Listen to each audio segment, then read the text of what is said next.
Buraya kadar koydum başladım.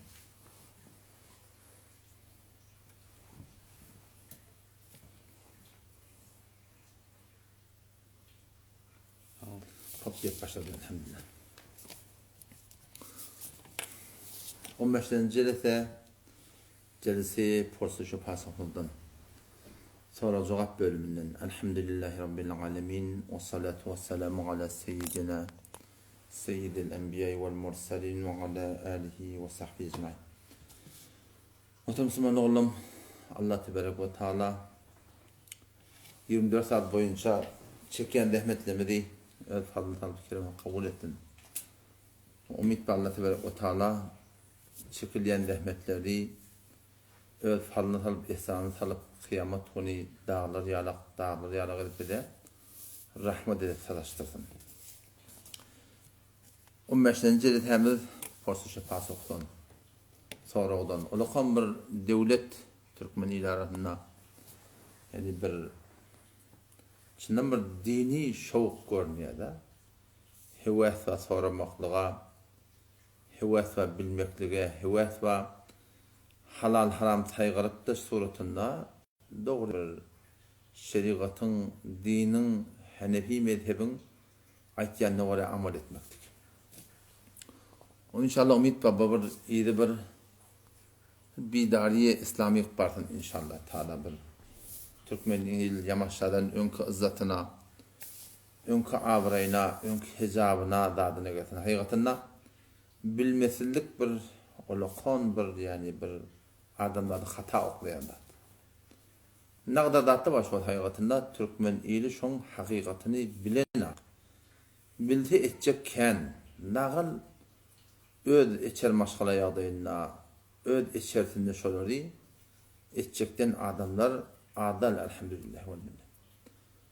Otam şu taydan yani İslam, din İslam geliptir. Avval baştan Rabbim Allah tebarek ve teala ikra deyip başlattı Kur'an'ını.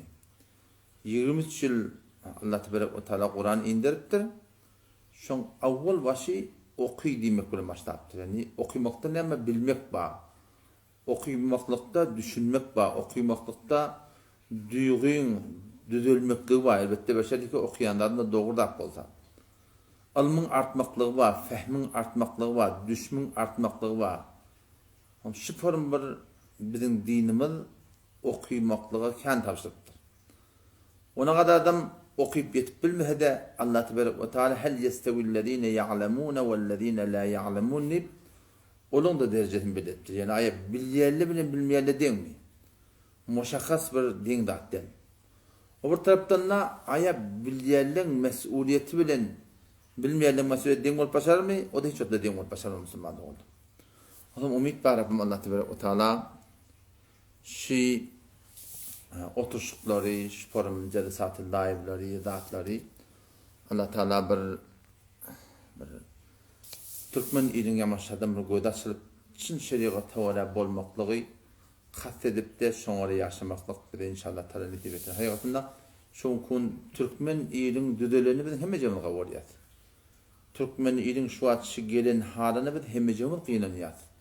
Hicabımız taydan, edermeliğimiz taydan, gayratımız taydan, izzatımız taydan, dünya taydan, din taydan, diyanat taydan. Ama ne mi Türkmen düdebilir? Ne mi Türkmen düdüğünü getirip bilebilirsin? O ne mi da ki bizim hem dünyamız hem ahiretimiz abad etsin? Onu Allah tebarek ve Kur'an'da pak kelamını aydığı. Neden Türkmen? Belki her bir kavmi yekece bir düzecek dağıt. O ne mi? وَلَوْ أَنَّ أَهْلَ الْقُرَىٰ آمَنُوا وَاتَّقَوْا لَفَتَحْنَا عَلَيْهِمْ بَرَكَاتٍ مِّنَ السَّمَاءِ وَالْأَرْضِ وَلَكِنْ كَذَّبُوا فَأَخَذْنَاهُمْ بِمَا كَانُوا يَكْسِبُونَ. Yani kilidi hoşbahti, hoşluğun açarı şey. Hem mülkleri hem kavimlere şol. Dinle Türkmen'e de. Geçen yani asırlarda Türkmen'e padişah olup hükümet kuruptur, imparatori kurupturlar, hükümet kurupturlar. Şolar nemen bereketinden boluptur, dinin bereketinden, İslam'ın bereketinden. Allah Teala ne diyor o da? وَلَوْ أَنَّ أَهْلَ الْقُرَىٰ آمَنُوا eğer şehrin adamları iman getirdiler, o olur da umumen şehre tabi oluyor. İman şehirde ne yapar mı da? Ova da şu şehirden yeriyen dağıtlar, umumen bu dağıtlar. وَلَوْ أَنَّ أَهْلَ الْقُرَى eğer şehrin adamlar doğru iman getirseler, ondan sonra وَاتَّقَوْا günahdan kaçsalar, perhizkar ortalar, şeriatı tertibini gevrenecekler, Allah'ta ne çektirdir? لَفَتَحْنَا عَلَيْهِمْ بَرَكَاتٍ مِنَ السَّمَاءِ وَالْأَرْضِ Asmandan yerden bereketlemede indirecek diye burada. Asmandan yerden bereketlemede indirecek deyiptir. Kuday verecek olsa kim onu geçebilecek? Deryamı ne mi koruyup var ya? Ne mi yağırlamı vaktinde yağınak? Ne mi ikinasının doğru olanak? Ne mi dağının diyelim olup yer? Ne mi deyip Allah ve lakin keddebu şeriatımı inkar ettiler diye. İle oraya olmalıydılar. Halka dinin mukabilına. Halka oraya olmalıydılar halkın mukabilına. Ve lakin keddebu şeriatı inkar ettiler. Allah Teala ne ettim diye. فَأَخَذْنَاهُمْ بِمَا كَانُوا يَكْسِبُونَ diye. Tamam şunları ettiyen işleri tuttuk diye biliyor musun? Ettiyen işleri tuttuk diye. Ondan şu tayda inşallah Teala kametleri bağla deyipleri, kametleri bağlayayım mı? Şey değil mi? Şehren doğru görmeyen diye de. Ondan şu da Müslüman doğulam hem dünya hem ahiret izzetimiz din bilen, diyanet bilen. Şu talaşları şundan söyleyeyim. Şu talaşları iki şu edilip bera hemmeti şu Türkmen iyiliği doğru Huday Teala'nın Peygamberinin aytyan diyanetini getirmek. Doğru şun aytyanı ona bolmaklığı Müslüman doğun ala dedik etmeyeyim. Göreyli Müslüman doğuların biri Zahr'ın soruq etmeni gelen yalaq. Elhamdülillah. Falan çene bir gittim haberim olmadı. Subhanallah. Hap göreyli. Can. Şeyden.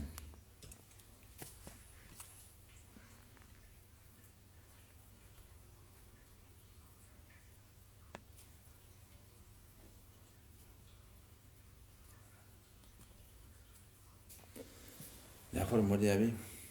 Şu attan üstlerine basın deyipti o. Hani kimin bir yerine basamak. Muşkul nerede? Tesvir kavmi. Üç nefer basılan masa, üç neferin hem bir yerde gelenek. Hem aşağıdan gelip, hem aşağıdan çıkıp, hem aşağıdan geri atalım kale. Yok şuna da o. Yok tesvir kavu ki, adam geliyor gelenek biliyor musun? Bir yerin basıyanı şöyle, yani takriben bota bana ama.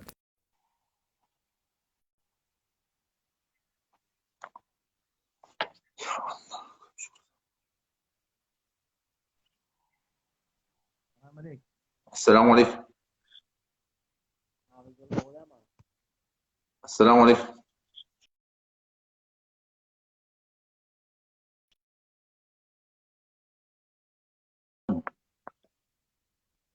Yaxşım halın?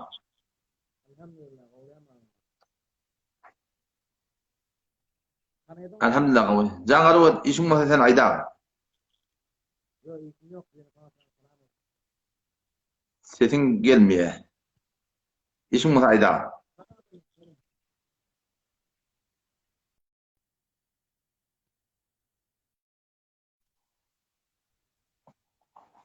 İnternetin zayıf olmalı, gelebilmen o. Tasvirim geliyor mu? Tasvirin geliyor, sesin geliyor ne yapıyorsun? Ay guşum elimden açtı. Onun için ne kadar zayıf duruyor. Hani sen adı halın ayda. Yok bana sana salam edecek oğlum. Ben tanıdın değil mi? Gördün o denen. Ve aleyküm selam. Tanıyorsan salamat kol. Neyle söyleyen koydun ben tanı bilmem onu. Abdullah ağır tutuyor. Ayşe. Bol inşallah bol. Gördün o denen bol yer. Allah tabi yaranım olsun. Salamat kol.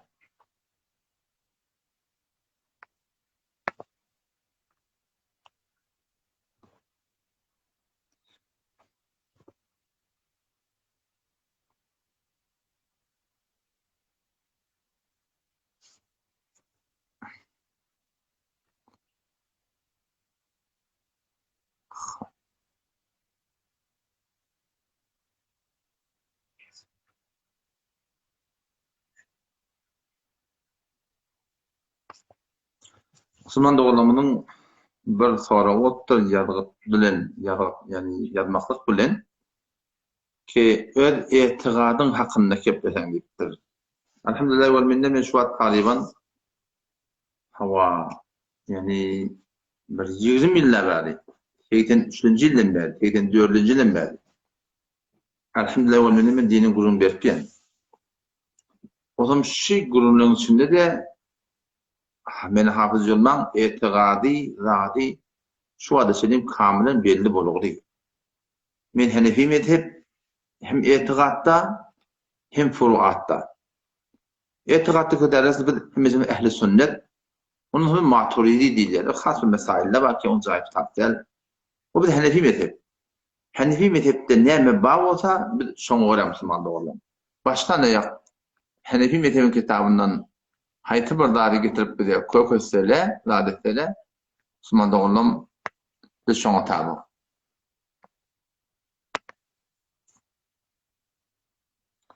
Görelim Müslümanlığı olan diyelim icade verdik gelmeyenler geliriz.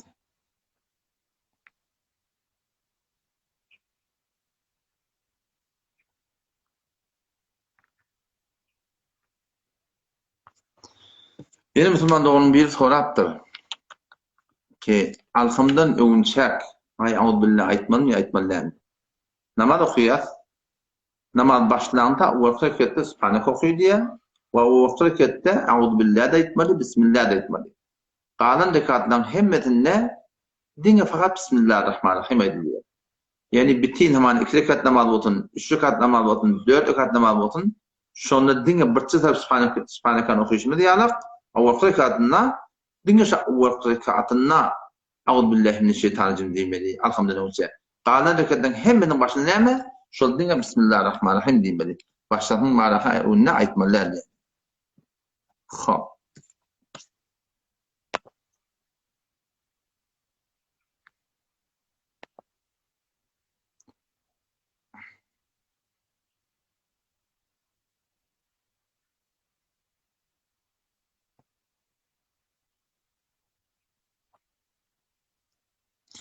Yine bir soru soraptırlar ki bir adam araqçı Türkmen idaratında şol 40 gün inin haram bolýar diýip edilýär.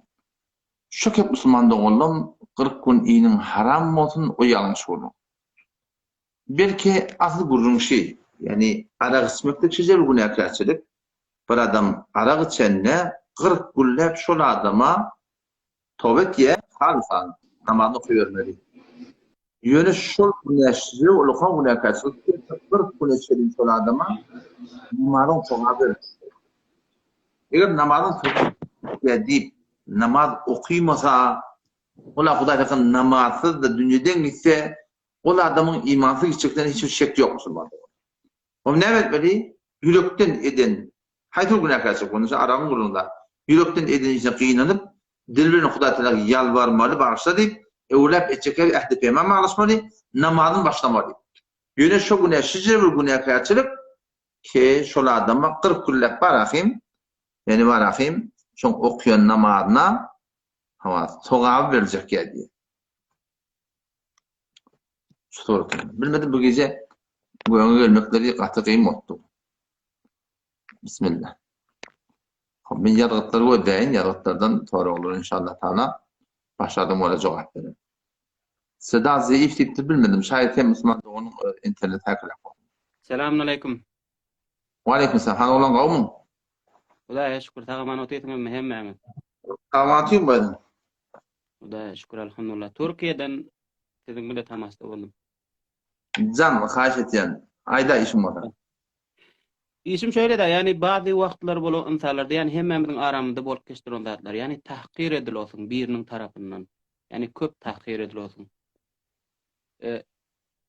Yani köp zor durumlarda galdyran wagtlaryň bolada yani kyn günlerde galdym. Yani sadece tahqir durumunda. Yani tahqir edilýär. Şu halatlar barada meselen hemmemizin aramyzda bolup geçdiren meseleler.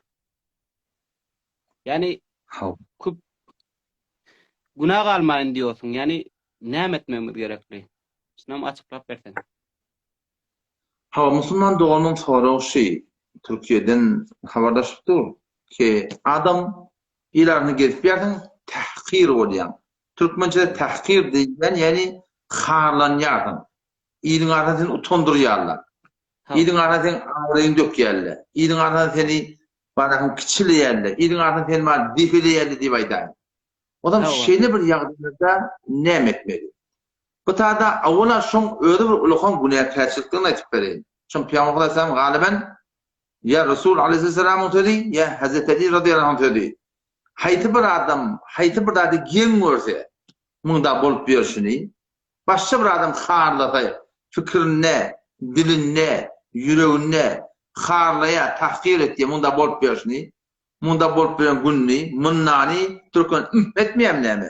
Başka bir adam harlata, şol adam, hayti bir adam, başka bir adam harlap, gen görme diye Türkmen. Gen gör ya da harlap, munda bolup berşini deyip, ölümüzden önce şu da başına gelir diye. Pedonni her kim harlata, sizi öyle kamur günah karşılık, ki şu da ölmeke başına geldi. İkinciden ne? Tekabbür. Bir adam başka bir harlaya tekabbür et ya da ödün ulukan görüyor. Ödün şunun üstün görüyor. O zaman hayti bir adam tekabbür etti. Peygamber aydıptır. Bir adam yüreğinde bir en tecik tekabbür de o adam cennete girmek deyiptir. Tekabbür etmeklik günah kebire. Bir adam hansı günah kebire edamı verse, devam verse, hayır günah kebire onu fark etmiyor. Günah kebirlerken 70'ten ya günah kebirler var. Bir de onu tahkir etmektir, onu bunu harlamaklık. Şu harlamaklık yağdayı bilen, hayti bir adam, şunu öyle kılık hadiyet edip, şundan tövbe etmeyeni girse, hayti bir günah kebire bilen girse, ahırda şu adamdan imansız gitmeklerine sebep oluyor. Üçüncüden, şu adamdan elinden ne yapar? Necat tapmalı. Buna necat tapmaklığa yol, Resul Aleyhisselam'ın, avla Kur'an'ın özünde bir khas doğa var. Bir de Peygamber Aleyhisselam'ın oradan doğası var. Her kime hayti bir yerde harlanyan olsa, şun maramızlara men direktimden gelsin, şu doğanı, bir doğa Kur'an'ı, bir doğa Peygamber'in doğası, inşallah yakınlıkta Allah tebarek ve teala şun adamlarda şun necat verir. Doğası Rabbena la tec'alna fitneten lil kavmiz zalimin ve necina bi rahmetike minel kavmil kafirin. Allahümme inni ec'aluke fi nuhurihim ve a'udhu bike min şururihim. Her kim direktten gelse, ben inşallah doğanı iyi veren, okuyup da inşallah veren ve manasını inşallah şurada aytıp veren.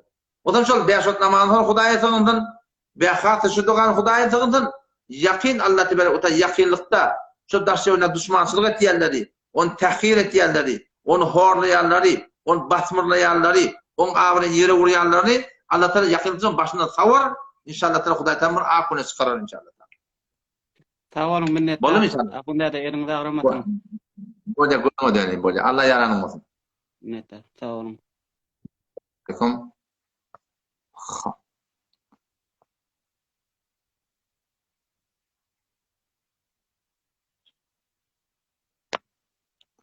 Tatil Müslümanlığın koyun getirsini diyalog.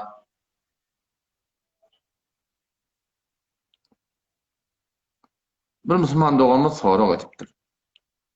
Ki men ussam namaz salat okuyayım. Ussam diye namaz salat okuyayım. Ussam olmasın.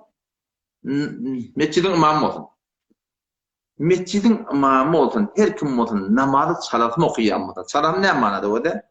Semiyallahu limen hamide demek etegen diye. Dikkel semiyallahu limen hamide Rabbena lekel hamdi diktiron yerde etmedi. Ağrıca şu Rabbena lekel hamdi yemada durmayan bu da. Semiyallahu limen hamide deyip demek etegen diye bu da. Bir. İki tecdeğin arasında bir tecde diyordun Allahu Ekber bir tüm tezayismallah ardından bir saniye durmayan bu da. Ya şu turatını şey çalalım ki iki rekat etteyato okturup koyan almalı yerler var ya da. Etteyato marahim Esselamu aleyna ve ala ibadillah deyip demek uyumuşucu qaliyan bolsa.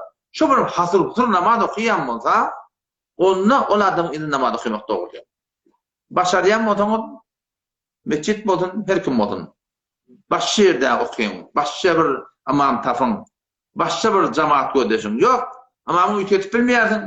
Başka cemaat yok bolsa, onunla dosyarın bilen ödün bir mescit diyen bir otokta bir namazhane becerden şu tadı barahim namazını kamı suratında okuyun. Has o da bolmayar mı?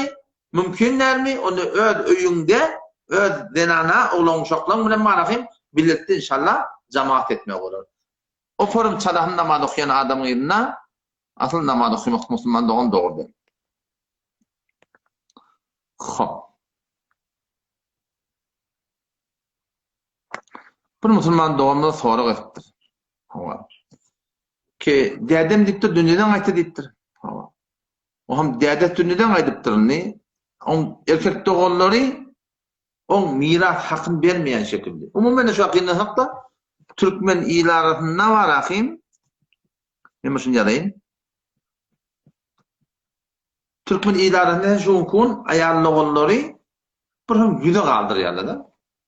Tiyade yine ayrılıptır, ata ayrılıptır. O zaman bir musibette tiyade yarası da tiyade. O zaman sulata şurada da bölüşmeye olanlar ne mi senin alacak mı? Sana da gerek mi? Sen ne dikkat etmeyen deyip şoförün ayağının oğulları basmırlamalar var. Selamun aleyküm. Ben biraz gödeşen. Aleyküm. Ağırıza kavmu tamatıyım. Allah Biraz gödeşen ağırıza memur tavla cevap verdim. O zaman şoförün ayağının oğulları miras vermede basmırlayarlar. Yani alacak da olsa yüze kaldırıyorlar. Ya bir böyle çıkıyorlar. Ya yeni bir ayet yerler. Der her surat. Şula adamdan hakkında barıp okuyun. 11. ayet, 12. ayet, 13. ayet, 14. ayet Sure-i Nisa. Olur ki mirasa doğru bölmeyerler. Çi enan hakkını vermedin. Çi doğanın hakkını vermedin. Çi ayarlığının hakkını vermedin. Haydi bir hakların hakkını vermedik adam mirasa Allah tebarek ve teala ebedi hemişi cehennem deyip. Ne mi deyip? Şu mal haramda. Vakti mirastan doğanın ayarlığının hakkını vermeyeni kılıp malın koşuyordun, sen hemme malın haram ediyor. Enşa buradan lana bir paşlak kaçıya, ya bir çeyrege bir oğlum burada da bir haramda duyaya, şu çeyreğin hemen ındırma oluyor, bağırıyorsun haram etçiyanak, şu suratında lanin bari okun dökmeni bolşuyanak, ya tanka burada kaçanda haram olup da bari okun dökmeni bolşuyanak, hiç fark etmiyor. Miras yüzünden de ayarlığının hakkını vermeyen adam, şu mallar, şu adam baştan yak mal, şu dursun haram oluyor. O adam ne oğlundan hakkını görür, ne kıydından hakkını görür. Şu taydan o adamlar ki şunun oğlunun uşakları bir diyerler ki atası ayarlığının ecekenin hakkını ketpiye, doğanın hakkını ketpiye, hetmin derdez bilen dikleştin musulmançılık yolda edep bilen ihtiram bilen hakkı yerine getirmeli, yoksa malakimine çağırıyor. Yoksa malakim imanı gider mi gitmerim kadimi? Hayti bir adam haram ikketti. Çe miras yüzünden modun, çe ağlamak yüzünden modun. Nuzul yüzünden olsun. Tövbe etmeyeni, hakları vermeyeni, şu haram maliklerin adam, o adam imanlı giderim, kadimetim ben aydemek. Bar 13. ayet, 14. ayet. Sura-i Nisan okuy, Allah tebarek ve teala hemicini cehennem diyor. Ne mi diyeyim? Haram ikkelpiye, ne namazı kabul, ne araları kabul, ne hacı kabul, ne inevlat kabul. Sen ahunu anlatan Allah'tan, ödün anlatan Allah'tan. Ama Huday tadan Allah bilmem Müslüman. Ama yanına onları keşform hakkını alabilmeyen ortamı. Bu adamlar şeriatın adamı isteyebilir. Şu şeriatın adamı olsa bula hatbi belirtili. Vakti şeriatın üstünden sana hakkını alıp başarmayardın, sana ecada var, git devletin üstüne. Devlete bararsın, ne olursa çekeş bökeş edip, şunun hakkını hatmin almalı. Hak almalı da, hak vermeli de. Hak vermek farz olsa hak almak da farz. O ne mi deyip? Şu zalim doğunun egerden şu gün evine geçmeden, onu temmalahim ballana haram edip tu, kulen netil harap bu yapılmalı. O zaman şu daydan başardan şeriatı yüzünden al. Buladın şeriatı kulağı asmalı katı kıynatı. Bolmaya mı? Devlet hağa gitti hakkını alın. O da başaracak yani. İkinin tiyada Hudayda yalvardı. Ya Rabbi Allah, men hakkımı alıp ver. Asıl radil edin inşallah. Allah Teala sana ağırca kavmu. Tamam atayım mı? Allah'a şükür kavu değil mi? Nerede hıtmet nezce kavu geçiyor mi? Ay 50 gün aldı usta. Neytan bari ya mı yoğuşuyor? Ya da yavaş yavaş. Ağırda ferval etme oğlu. Ama ferval etme oğlanına bir memur ıskanı okuyor neydi? Ama ıskanı okuyordu tam bir. O zaman bir diş gördü biliyor musun? Bir neytan mı? Üstünde mi? Bar yaşı diye. Halçık gödenek, şukur gödenek, büyük gödenek. Ona ben de yordum. İnşallah sen takıma çok ötü geliyorsun dedi. Vakti neytandan sonra yattı. Ne yapalım neytan bari? Neytan bari edem heneydi. Var ya usta. Usta İnşallah takıma geliyorsun. Canım oğlum mu? İnşallah duada var. İşim o sayda. Öydeki de vam attıldım. Ne? Vam diyen bir zat attıldım. Mesela diyedim aylı var ya da. Tamam. O şu zat taraftan, devlet taraftan var ahri millemi bedune behre deyip var ahri bir zat veriptim. Ne mi? Kalk. Bu da sonra var ahirde mi behresi bolýan bir zat bar bolýan bunun näme? Ha. Şunu var ahirde bir form ayıracak bolýan näme şunu yol ýok şunu bir zat näle. Indi eger devlet ağa berenden sonra onu öwrüp alýan nädir agadaza? Ola şu sürgüntün öwrüp da bilýän. Öwrüp almasa gyndyr hewden. Başarsa öwrüp berdin. Eger başarmasa nämetsin? Her bir migdar eke şol suratynda mal ýetirmany 50 milyon, 60 milyon şu haram ýoldan sermaye girip ýaşaşy giripdir dämi? Şol migdary ýoş-ýoş ýaşaşynda çykardın. 1 ýylda çykardın, 2 ýylda çykardın, 10 ýylda çykardın. Gariplara bedun niyeti sadaka gariplara berip sawdun inşallah taala. Tawbatynda ýa-ni çyndan etsin ýa-ni bolýarmy? Şoň gaty güne käwapdy, bolýar. Bolýar. Tatmin çykarmak ýok hem dogry kullu maly haram etdi. Bolýar. Assalamu Assalamu alaykum. Başka Müslüman doğumuna geldi baydı.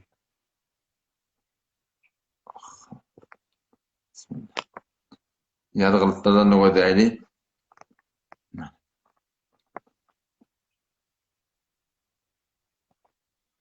Müslüman doğumunun yeri soraptır. Selamünaleyküm. Anlatıyorsun mu? Yaşım hanım. Sen biraz gödeş, ben bir soruğa cevap vereyim. Soru şun sene olur. Aleyküm selam. Sen biraz gödeş Müslüman. Aleyküm selam. Sedanı vermek.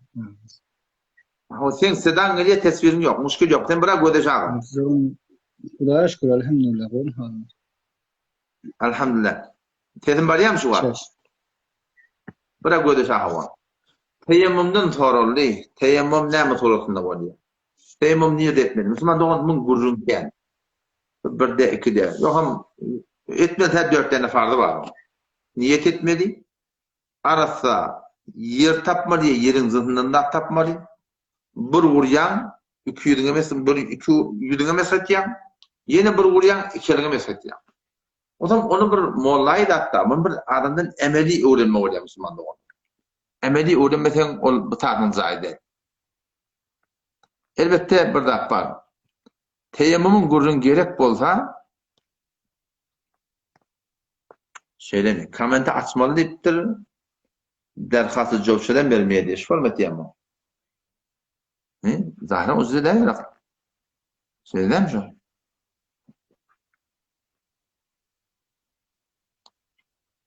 Allah. Yine doğruluğun bir soraktır. Ki Euzu billahi o hareketi aytmalıydı da biliyor musun? Euzu billahi o hareketi aytmalıydı. Bir adam aytmasa näme? Aytmasa yine namaz doğru. Yönü günahkar bolupdyr. Bilgeşem aytmandy bilen yine namazı kamil, yani kamilleyen secde etmek gerek değil. Elbette bir edeni işi katyanış, beytmek doğru değil Müslüman doğru.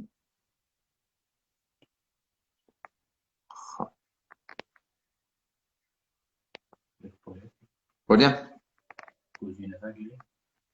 Böyle ödün hakikaten tanıtı olsun. Basmalı.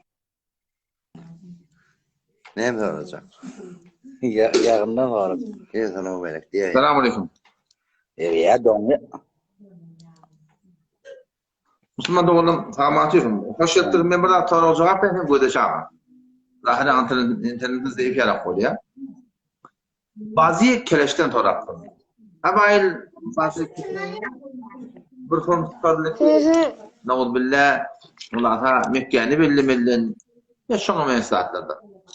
Onki haramdan hiçbir şey yok. Ama onun verdiği de Müslüman doğum bazı hay interneti, bazı Android'i bu işleri getiriyorlar ha. Şöyle yüzde toton nokta yarım müzik var. Ağzı var, musiki var. Yok o donlu ayrılayanlar. Şu haram iyi bilen başka bir vaziyet yani oynamaklık bunun haramlığına bu nefesin çok yok. Bir adam diyete musiki'nin ayırıya. Emin Tori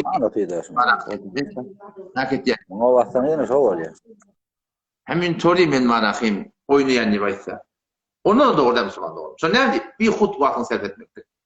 Allah tebarek ve teala 18. paran başlaganda Sure-i Mu'minun'na imanlı adamlar necat taptı diye. Haydi imanlı adamlar şöyle şeyle diye Huday Teala. Şol Huday tebarek ve teala necat tapan imanlı adamların bir bölüm kılqatiyetlerine nämedir? Vellezinehum anil lagwi mu'ridun. Bihuda da çekeledi. Bihuda da çekel. Bir verziş bolsa, futbol bolsa, voleybol bolsa, basketbol bolsa, ping pong bolsa, haydi burada bolsa, oynak bolsa, keten şo bilen bir verziş bolsa, ruhun, ravanyňa peýda bolsa, cismiňe peýda bolsa, onu irade ýok. Evet bu bazılar Müslümanlar bu küllen wagtyny heder bermekdik. Wagtyny bihut geçirmekdik. Mıň ýerde bir gawda atda bilen marahim bir öz wagtyny hak etmek gerek. Bir umurda erti kıyamet günü 4 tatdan toralacak diye. Malyňdan toralacak, niyeden getirdin? Jawalyndan toralacak, nirek sarf etdin? Ilmyňdan toralacak, amal etdin mi etmedin? O bir galiben umrundan toralacak, nirek sarf etdin Müslümanlar. Onuň şu taýdan bu umur berilen amarat etdi kıyamet günü ökçeden gymylamaqa şidatlardan torak var. Wagty bu datda bilen bihut datda Müslüman dogalym geçirmeler. Hany walaýly türkmen ýurdum. Ýeti Müslüman dogalym bu gece besli bolmaly hör gaty gynrak boldy. Telewizyon ödemekden hokmy diýipdirler. Dikkat Müslüman dogalym. Telewizyon işini ýapdylar sesle. Çemahwara bolsun telewizyon bolsun. İslami dat ödemekde ejada var. İslami dini dat ödemekde ejada var. Şu an elhamdülillah ve minne öğretin inşallah gurun etti beren. Bername kudekay dini var. Dini bername kudekler ve animeşet oranda olunuptur. Olukon adamlarda olukon peyda. Men öyle yanında 100 gig daha sonradan bağlı. Kimi gerek bolsa hay şehirde mızattan bolsa inşallah Rabbim Allah tawfik versin näçe söyleyeyim. Şoň nirden bar almanlyk mesela aýdar inşallah taala. Telewizyon hukmuşa İslami dat gödelse hiç irade yok. Hop.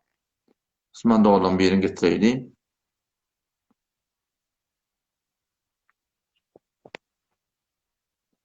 Yine bir soru ottur. Kepter saklamakın hakında. Dikkat Müslüman dogalym. Kepter saklamaklyk. Eger kepter saklamaklygyn namazyňa mudahym bolmaýan bolsa, namaz jamatyňa mudahym bolmaýan bolsa. Assalamu alaikum hafızam. Hoş etdirin, birak ödeşem bir soru jogap bereyim. Hem saýry usurup on bamyna bir zadyna minip o tedeklep bir zat mudahym bolmaýan bolsa, bilmeýän marahym başga bir adamdan kepter bir marahym gidip çekip getirip de baran ogurlap getirmeýän bolsa, aja öz kafasyna taklap durdum. Taklaýardyň, epleýärdiň, kawatdy wagt tefriň şo bilen geçýär. Oşa durdy ýeňi ýaýardyň, tatsaň tataýardyň. Şu suratynda bolsa musulmandygyň kepde taklanan müşkil ýok. Ýok, mundan usurjak bolsaň, bilmeýän onu muny kepden çekip ogurlap getirjek bolsaň, şoňa meselem mallagatya ýene bir bar oňa muňa bar suratynda musabaga goýup da düşman çok dörecek bolsaň, şu durdy onu munyň bamyna minip de barahym, onu munyň namasyny ödep bine bir adyp barahym, şu durdy gözüň düşecek bolsa musulmanda boldum. Bu zatlar ahly dogry däl, Allah'a hamd goýar sökýän. Munna ýaraýyn. Bu Müslüman dogamy ejade berdik, jok bolmakdyny belki manda gelsin.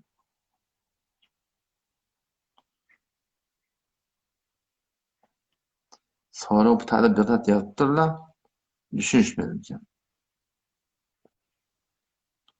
Bu taýda bir şahsiýetden sorapdyrlar. Bu taýda bir ahundan sorapdyr, falan ahun näzir diýerler, ýa.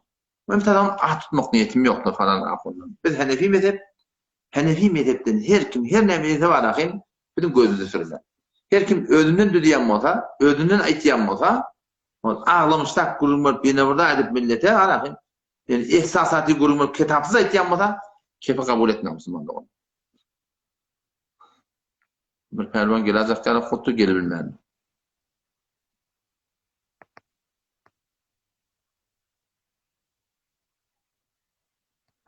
Yine Müslümandan sonra edipdir ki ettehiyyattan sonra Allahümme salli ve yet. Allahümme salli okuyat. Bade Allahümme afirli.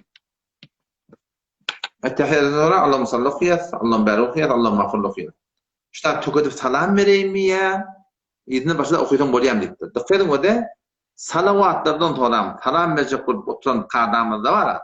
Salam verecek bolýany ettehiyyattan okuyup durun. Allahümme salli bari. Şondan sonra duan zayi. Sen Allahümme afirli nuqi, Rabbena atina fid dunya hasana nuqi. 40 tane Kur'an'ı Rabbena ve şonun hemme nuqi. Şondan sonra dua etmeli. Allahümme afirleyni umum Müslüman doğullumda şunun kitapta gelen dua etmeli. Allah salavatını soram. Onu umum Müslüman doğullumda yani var ahim dua etmeklik var. Umum bil patanakta Kur'an'ın hadisten şunu düzüttürler. Allahümme afirleyni okuyup salam eden de var ya. Allahümme afirleyni neyme dua edecek olan edi vermeli. Kur'an'ı duaları, hadisi duaları haymin edecek olan edi vermeli. Hiç bir müşkül yok. Yok din Allahümme afirleyni okuyup da dua etsen başta salam versen onu da ecada var. Ya Allahümme afirleyni okuyayım hani. Başta da yengircek bir dua edin bana. Bunu da sen namadın. Nağız otturuna Müslüman doğru. Onu da ecada var. Bir Müslüman doğum soraptır. Terektur. Banktan terektur almaklık ne yapalım? Bir bankın muamelatın selamun aleyküm. Selam. Hasromet kavmum. Elhamdülillah. Gözleşme atayım gözleşme. Kaç edin. Banktan terektur almaklık. Ya haydi burada. O dünya ona doğru dip de olmuyor, doğru da dip de olmuyor. Bank her gün suretnamasını ödet diye. Suret muamelatını ödet diye. Haydi bir adam banktan buradan almalı olsa şun suret meselesi veren inşallah Teala gelsin. Allah tawfiq koşunsa jogamı şonu verme oluyor. Umumi suretinde dirker turuyarlar. Haydi bir banktan edilen muamelan inna dirkerde bağlı doğru da Müslümanlar. Dirker yok ama mana banka mana ben ona bir vakil ettiye gittiye terektör keliye onlardan banktan sattıya ben de var bankta var ayda buradan duyardım. Dirkerde bolmasa şu suretinde var ahim bozulmuş müşkil yok. Yani yeni bir soru yerde dirkerde ba diyelim biliyor musun? Dirkerde ba yöne men dirket ettirmece dökecek diye. Yine de doğru da Müslümanlar. Çünkü Huda agde muamelada bir fasit tatma şu muamelen doğruluğunu öğretecek. Hacı Ahmet tamam. Tamam usta. Elhamdülillah tamam. Allah kuvvet versin. Avudallamdır doğru. Elhamdülillah. Avudallamdır diye. Elhamdülillah. Avudallamdır diye. Selamet ol. Tamam. Kovda mı? Galında dua et böyle mi? İnşallah. Can Hacı Ahmet işim ola. Ustad şeyimin işlemde vadeleşiyat da mesela falan gün tevil verecek diyen de orada mı iş mi? Tamam. Onun şu falan gün niyen günüm bolmaya bir küçük ağrıyıp bolya onun şu vadeleşiyat da şu vademde onun bana yanı var mı onu bilecek bunu. Ve de sen ama erti biruni bir hesap bilen vade veriyordun. Sen şu vaden kaptanına niyetinde anlamak yok. İnşallah diye aytsan sen ki yalan olmuyor. Ama sen bana hem inşallah'ını aydıptun, biliptun öyle bolmayacağını. Onu yeni yalan oluyor. Öyle biri dedesi oğluna ne mediyse inşallah diyemem Allah. Hasan everecek diye veremem Allah. Yani inşallah diye verenak diye. Ama oğlunun biliptir ha biliyor musun? Oğlun dedesine bırak ever diyenine inşallah dedi inşallah diye aytma. Ya everecek ya everecek diye. Ya hadi ya na diye de biliyor musun? İnşallah diye aytma diye. Ne diyeyim? O dedesi inşallah diyene everenak diye. O buradan dili bilen inşallah yani Huday etti de Huday tevfik verdi. Huday yanhat etti diye ayttığı da o şey inşallah deyip de yürüne almak da yok. Bilip de şonda barmacağını, bilip de şonda edilmeyeceğini. Bula yüreği yalan Huday talan adı bilen millete anlamaklık oluyor bula. Ama yok, yüreğinden narahim bilip de ona mesailetin o işlep verdin hududu da belli ödü. Ama arada oğlanmışak verir olaya bir yah düşaya burada böyle işare geliyor. Yetirmeyen alıyordum. O son yanıkları yalan sormayacak olmanın için inşallah demektik bilen inşallah vade hilafiden çıkacaktı inşallah. Yok onca aytyan ki mesela niyen falan günlük vadeleşiyat yönü diyen bir moğu diyen inşallah bir küçük ağrıyıp berik bolorsa diyen kıyım görme diyen onun bolya diyerler de şoförüm raktı. Şoförüm olsa müşkül yakın. Müşkül yok be. Müşkül yakın. Bol selamet bol. Akın. Böyle tutacak görmedin. Mesela. Bolya. Selam. Hop. Ne yapacağım? Öyle.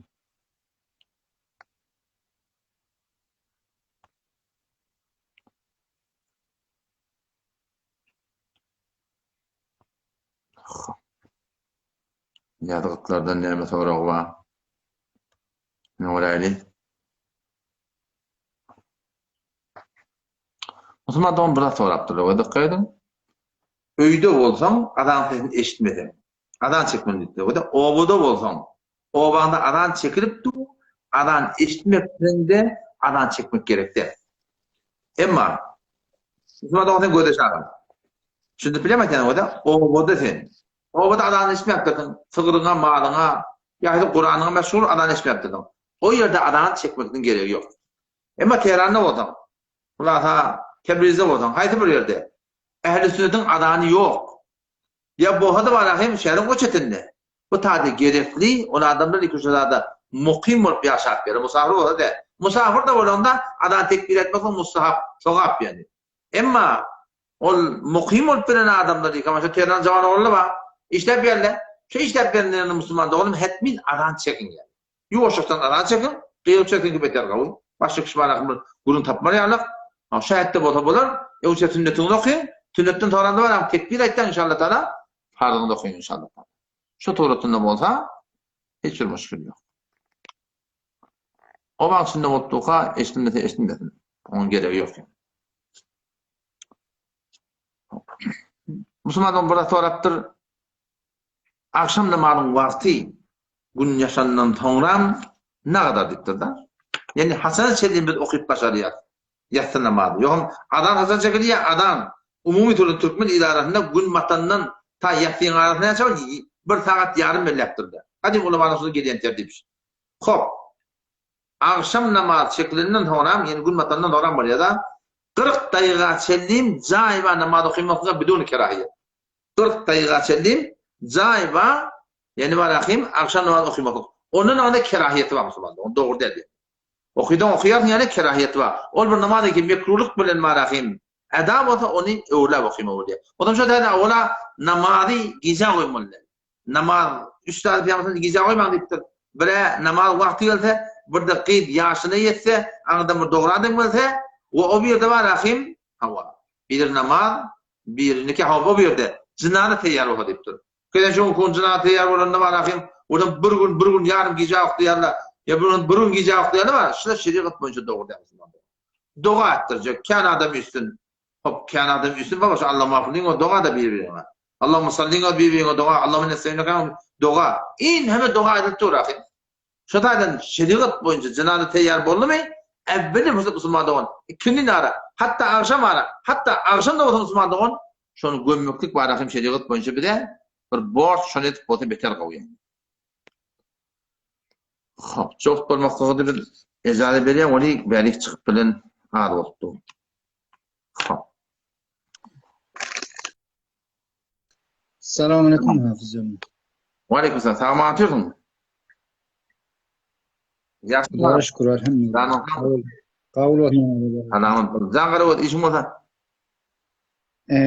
Hafız Canım bizim ovamızın diğer sefere medrese. Yanlış medrese devletiydi. Şu medresede çağrı okumuyor mu çağrı? Hava. Bana da çağrılı sığışmıyor. Hop. Mescid medresen yanında mescitte oku diyor. Mescidi muallimle bir hicab giyriyle şun hüküm ban yok mu?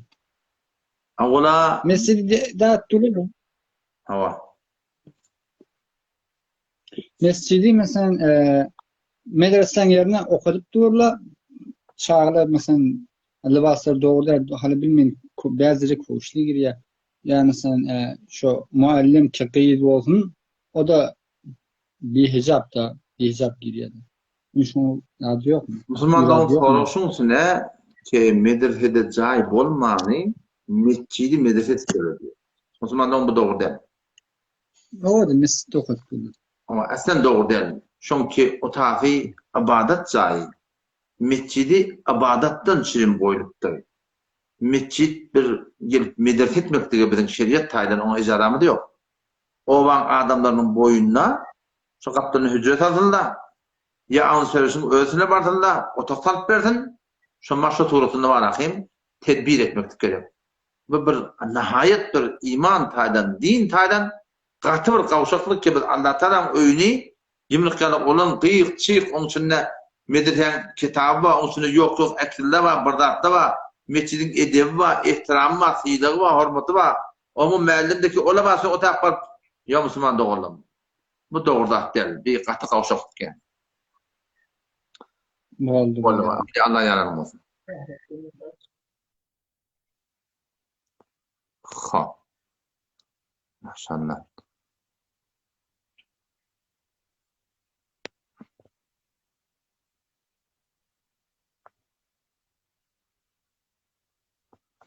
Sonra gidipdirler muradi. Goftana azan baray namazı kılıp. Kulaştan destile bir guş.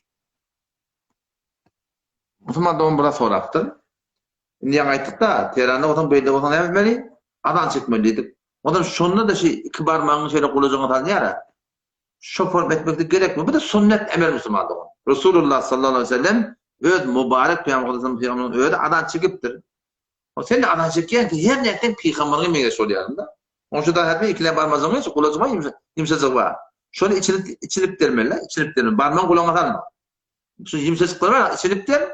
Onun şeyde adan çek. Peygamber'in de meyve sormak gerek. Şunu yalak adan çekmeli. O biri onu etmeyiptir mi? Etmemle Müslüman doğum adan doğru. Yönet sogabı kamil olmayan. Hop.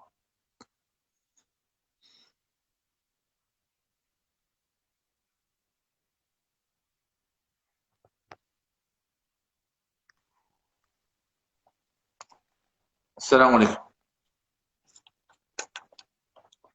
Selamun aleyküm. Selamünaleyküm. Aleyküm. Har olan kavmun. Azahın qurğun mesamatım. Elhamdülillah. Sağmatıyım ben. Kavmi ethanım. Sağ ol. Saat kabul bolsun. Zağır sorun mu?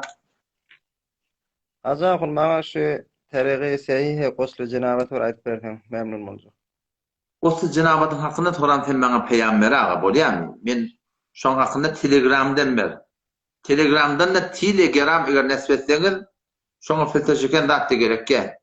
Ha bir döwlet ağam ödünün rahatlyk barahim nesb bolýar, rahatçyk da vesel bolýar. Onun hakkında gurrunken bilýärmi? Ha sen inşallah taala bana Telegram'dan peygambersin. Bolsa men şahit Instagram'dan da koydum. Yeňiljek suratda tafsilden posta eteklerdi ba. O da inşallah şeyler bolýar inşallah. Şoň gurrunken Bana bir yeňirräk karatyna düşündirilmeýär mi akon şu wagt bir mygdar. Yeňiljek surat şu edi. Gosul bir adama wajyp bolanna, öňçe aýak gola gitmeli. Dehet kılmalı, hammama girmeli, sağ tarafından 3 sefer, sol tarafından 3 sefer, defenden 3 sefer soğuk yardan, emmanında uğur yer kalmalı. Sen kamil goslun var yaş. Ondan da yeňirrägi de var. Ondan yeňirrägi näme? Aýak gola gitmeli, dehet kılmaýar. Ağzyn saýkaýan, burun saýkaýan, ýanka içmeýär, sağından 3 taraf, solundan 3 taraf, defenden 3 taraf soğuk yardan. Bäzen kitaplar sormaýar öňçe, öňçe defenden 3 taraf, soram sağından, soram solundan. Yeňiljek surat şol. Şoňdan da hanzara mahmama de hakkyndan diýip durmalar da, ağzyn saýkap burun saýkandan soram, näme bolýa soram, şu suratynda hakydama, şoň namaz okuyamaly. Men de hak kılmadım, ýa-da de hak kılmalyň gurun ýok. Odam, men anda gurun kenardy. Yeňiljek şey, hammamda peşe etsen bolýarmy? O käde beraber zaruret, şu ýa deşigini goýulyş barahyn, peşe etsen bolýar. Ol işe öňe adat edilmeli. Dom, hammamda de hak kılsam bolýarmy? Hawa. Hammamda de hak kılsam bolýar. Emma hammamda de hak kılacak olan adyny 3 tane duası var. Awwalyna Bismillahirrahmanirrahim, ya Bismillah velhamdülillah diýmeli. Ortadan Allahümme gfirli dembi ve vessi'ni fi dari ve barik li fi rizqi bir duası var. Ahir duası var. Şu duaları okuýmalar bolýar. Bolýarmy inşallah taala. Sonra onu Telegram'dan atın peygamber kamil inşallah iyi verir taala.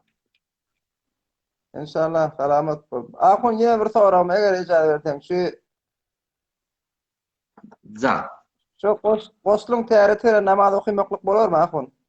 Tekmil bolýar, hiç irade ýok.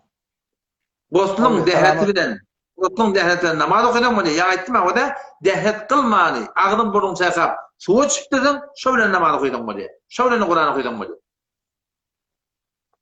Tamam. Bolýar inşallah. Tamam. Bolýar, gördüň bolýar. Assalamu aleykum. Bolýar, Allah ýaramasyň. Hop. Bir musulman dogamy bir da sorapdyr. Bir denana diýipdir ki hakda. Bir dul denana gapdyr diýdi. Dul denana gapdyr. Bir de yetim gibi gapdyr. Şuna näme ýetdi diýipdir. O musulman dogan şun gapdyryna adamla bardy. Hamana adam taýyrlypdyr. Bir de denana gapdyr, bir de gyjygar gapdyr. Hop muň dädesi barmy? Nenesi barmy? Şular bilmeli bolýar taşyn böljek bolan. Ýoksa bolmaýar. Emma sadece turatynda şey, keşi denana tekkiden bir 7 ýaşda diýär. Onu anlatım vermem aydıp verseniz sonra inşallah taksim edip vereyim. Taksim etmem hiç bir müşkülü yok yani. Bu Müslüman doğamında sonra ediptir. Akide-i Maturidi ne emediktir da? O da bir akideten ehli sünnet. 4 mezhep ehli sünnet akidede birbirinin ihtilafı yok. Bazı mesailler var. Şu mesail-i kelami anladın sahabeler arasında tefavütler var. Şu mebnası bilen Maturidi eşyari bölünüptür. Maturidi eşyari bölünmektir de bunu oturup cedelleşip meytana kabul etmeyen belirli bölüşen adlar yok. Ama Eşeri rahmetullahi aleyh bir Mısır. Şu bakan adamlar. Ama Ebu Mansur Maturidi rahmetullahi aleyh Ceyhun o Mavran Nehr'ın adamları. Burada birbirini gören adlar yok. Yani ikide de takdim bir esirde yaşayan adamlar. Bu tada hepsinin o cemaat bulup akide kitaptır diye. O da o tada akide kitap aman bulup akide kitaptır diye. Onun için arada bazı bir mesele cüz'i var. Ama ne mi? Men de şu bir sorda men Hanefi mezhepte. Kendi imanım diyse elhamdülillah men imanı diye. Ama Eşeriler ne diye? Onu diyenler sen imanım diyse inşallah men imanı diye. Ne mi dedi? O imanın şekli var mı? Yok. İkinin de keyfi bir. Men şu an elhamdülillah imanı diyen mana şey. Men şu imanım var da şekim yok imanım var ona. O ne inşallah diye anla. Onun diyenin illeti şu ahir demde men imanlı geçsem imanlı diye. Çözdür bildin mi? Şimdi yani bir avuncak devuncak oluştuğunu görünme. Şu mebna bilen malahim bir raptılar ulema Maturidi deyiptirler. Onları Eşeri diye buna bir behsai kelami hiçbir ilahı gurun dedi. Bu da burada kadim zamanın gurunları.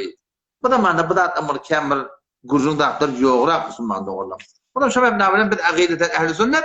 Bazen mesale cüz'i de var. Şu hakkında yamaçlardan kışkırıp durup onu bilen behsedip yine ezberine. Ama burada behsediptirler. Olanda tarafında ulemalar var, buna tarafında ulemalar var. İki tarafında delailler var, iki tarafında kabul ediliyor şu doğrultusunda. Yoksa bir akideten ehli sünnet bazen mesailde şu Maturidi o şu mesailler Müslüman'da olan ortak geliyor. Hop maşallah. Hop bir Müslüman'da olmada icade job olmakla verdik. Beğertinde koydu değerli. Duan ne ki kabul oluyor deyiptir da. Duan o da eğer lokman halal olsa doğruda da dua etmem olsam dua etmeyi kabul oluyor. Duan ne lokman halal olsa. Ay 40 100 yıldan imeyen olsam Mevlud tandan imeyen olsam şuna mesela ceşin tevellütten imeyen olsam şuna mesela imeyen olsam lokman halal olsa işte ben halal olsa dua kabul oluyor. Dua kabul olmanın ışmanatı var. Ya aydanın bir yerle ya aydan pek maslahatın şu vatte gelecekte bir yerle ya şu yerle hem maslahat adava yerle ya ki kıyametine koyarlar diyor. O zaman duan biz kabul olmak konu şu da sebep oluyor Müslüman'da oldu.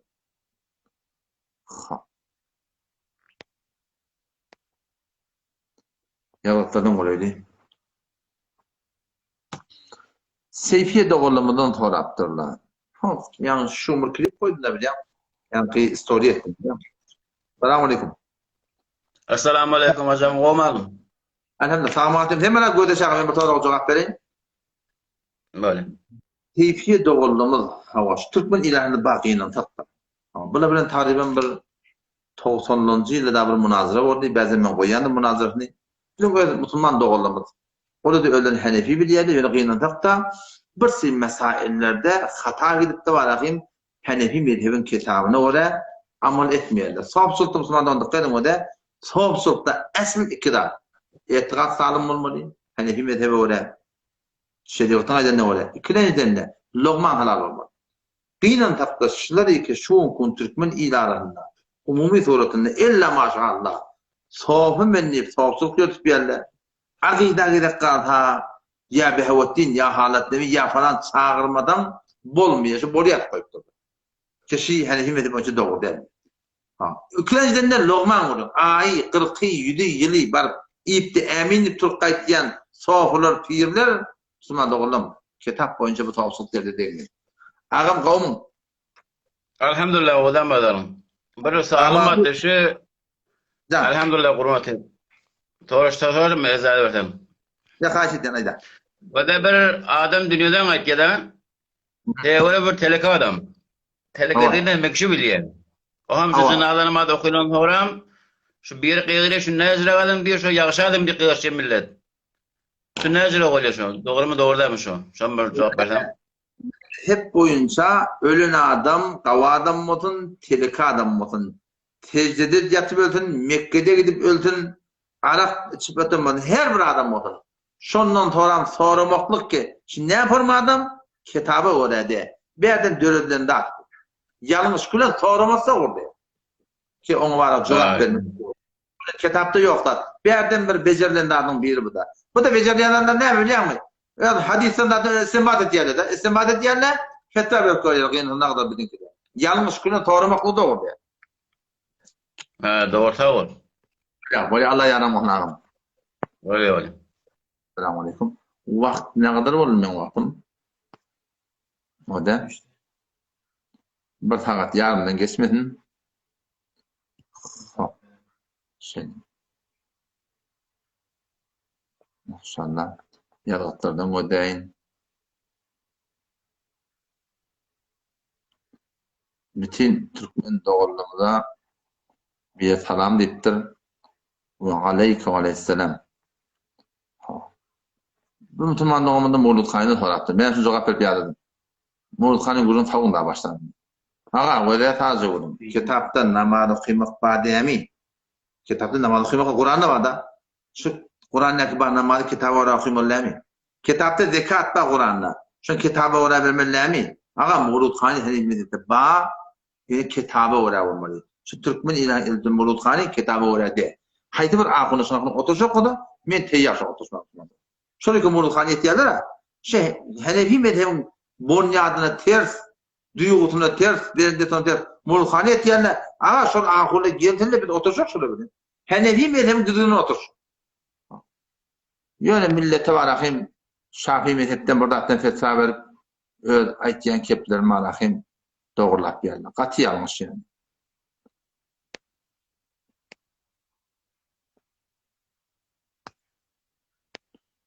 Hop. Yazıklardan oraylı. Bir Müslüman da onu soraktır. Şafii mezhebin gidin namazı koyduğum ya. Hava. Şafii mezhebin gidin namazı koyduğum ya. Bir iftihar emektiyet. Şafii mezhebin gidin namazı koyduğum belki 4 mezhebin gidin namazı koyduğum Yöne bir fark ettiyen yeri var. Böyle şey erti namaz, 2 rekat farz Şafii doğruluğumuzda üyemizde. Şu ikinci rekatın ne? İmam Rahim rükûtiye Semiallahu limen hamide Rabbena lekel hamd diyenlerine şöyle elin adı şey dua et diyenlerden. Menden Hanefi mezhep boyunca elime sallap çık şu tada durmaktan oluyor. Bir fark ettiyen yeri şey. Tamam. Yine bir fark ettiyen yeri var şu an. Şu an zihnime gelmeyen o. Yine bir fark ettiyen yeri var. Tüyün kıyıkatı o da haytı mezhebe 4 mezhepten 3 mezhepten ütemoli mezhebeden başla yöne şol öz mezhebin oraya soran indi var. Ne yapmalı? Namaz okumak gerek.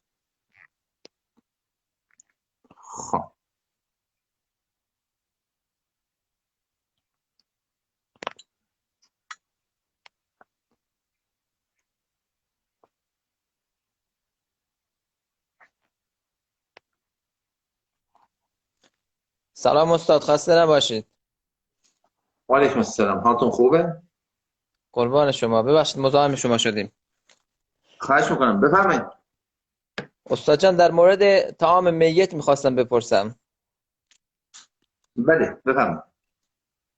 این از نظر شرعی چطور است؟ اینا 3 روز در منزل همین صاحب میت نهار و شام خوردن.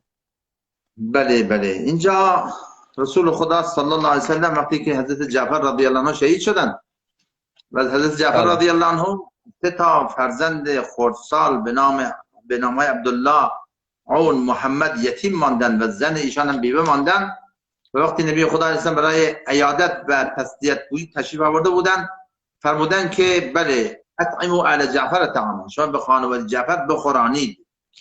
اما چیزی که امروزه در مابین اهل سنت متاسفانه اینطور عام گشته چیزی برخلاف دستور رسول خدا علیه السلام است. چون نبی خدا علیه السلام دستور دادن که به خانواده میت ما بخورانیم نه اینکه خانواده میت به مردم بخورانند. لذا این ترتیبی که در مابین اهل سنت بعضا ما میبینیم متاسفانه برخلاف سنت و هیچ ثوابی از این برای میت متاسفانه نمیرسه. بلکه اشخاصی که این خرج را خودشون تقبل کردن، حالا چه وارثین تقبل بکنن چه غیر وارثین تقبل بکنن، همین که مردم را دعوت بکنن و برای خوردن و مثلا نوشیدن، این خودش در حکم یا حرامه یا مکروه تحریمیه. حرام در یک صورت حرامه. اگر اون اموالی که برای خوراندن مردم از خانواده میت داده میشه و بچه های صغیر در مابین وارثین وجود دارن، خوراندن از مال میت وارث صغیر این 100% به مردم حرامه. نه همه وارثین بالغه هستن یا اصلا از اینجا از وارثین کسی خرج نمیکنه، مردم از دور اطراف میارن، یک روز مثلا این همسایه یک روز اون همسایه مثلا خرج تقبل میکنه، میاد مردم رو دعوت میکنن، این در حکم مکروه تحریمی، یعنی یک وجه با حرام فاصله داره. لذا این خرجات هایی که ما میدیم این برخلاف سنت رسول خدا علیه السلام. ما میخوایم ایصال ثوابی بکنیم. این همه اطراف ما مریض هست، علیل هست، فقیر هست، انسان های بدهکار هستن، اشخاصی که یخچالشون خراب شده، عرض حضور شما که خرجی تحصیلات فرزندان، این همه خرجات مثلا با این تبرم ها بدیم به اون اشخاص و اینون که مردم را دعوت بکنیم. مسائل این اصلا درست نیست، فقط صرفا برای تسلیت گویی. اصل خوبش اینه، درستش اینه که مثلا ما میت رو کفن کردیم، نماز جنازه خواندیم، رفتیم پیش مثلا نزد قبرستان و خلاصه اینا کفن می‌کردیم و دیگه مردم پخش بشن و برای صاحب میت به مردم اجازه بده که از شما راضی هستیم دیگه نیازی نیست بیاین.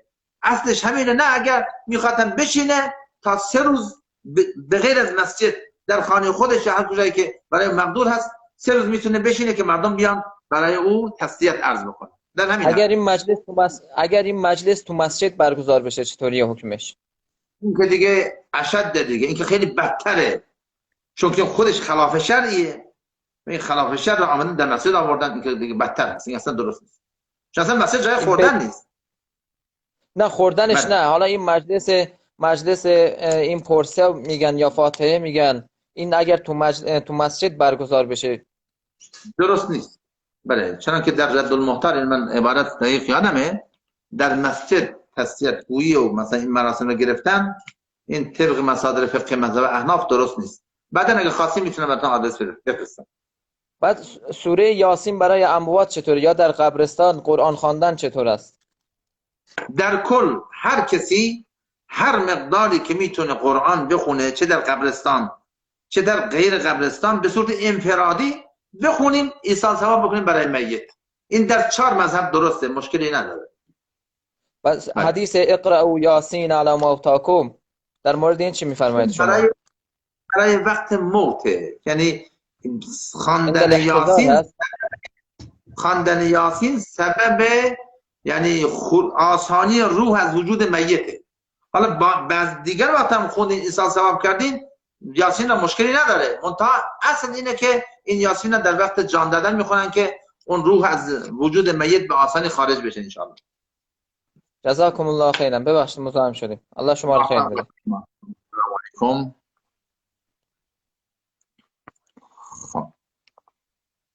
Yani Müslüman olmalı. Kazan ettir adına. Niye deniliyor sonra vakti hayattan çıkabilir.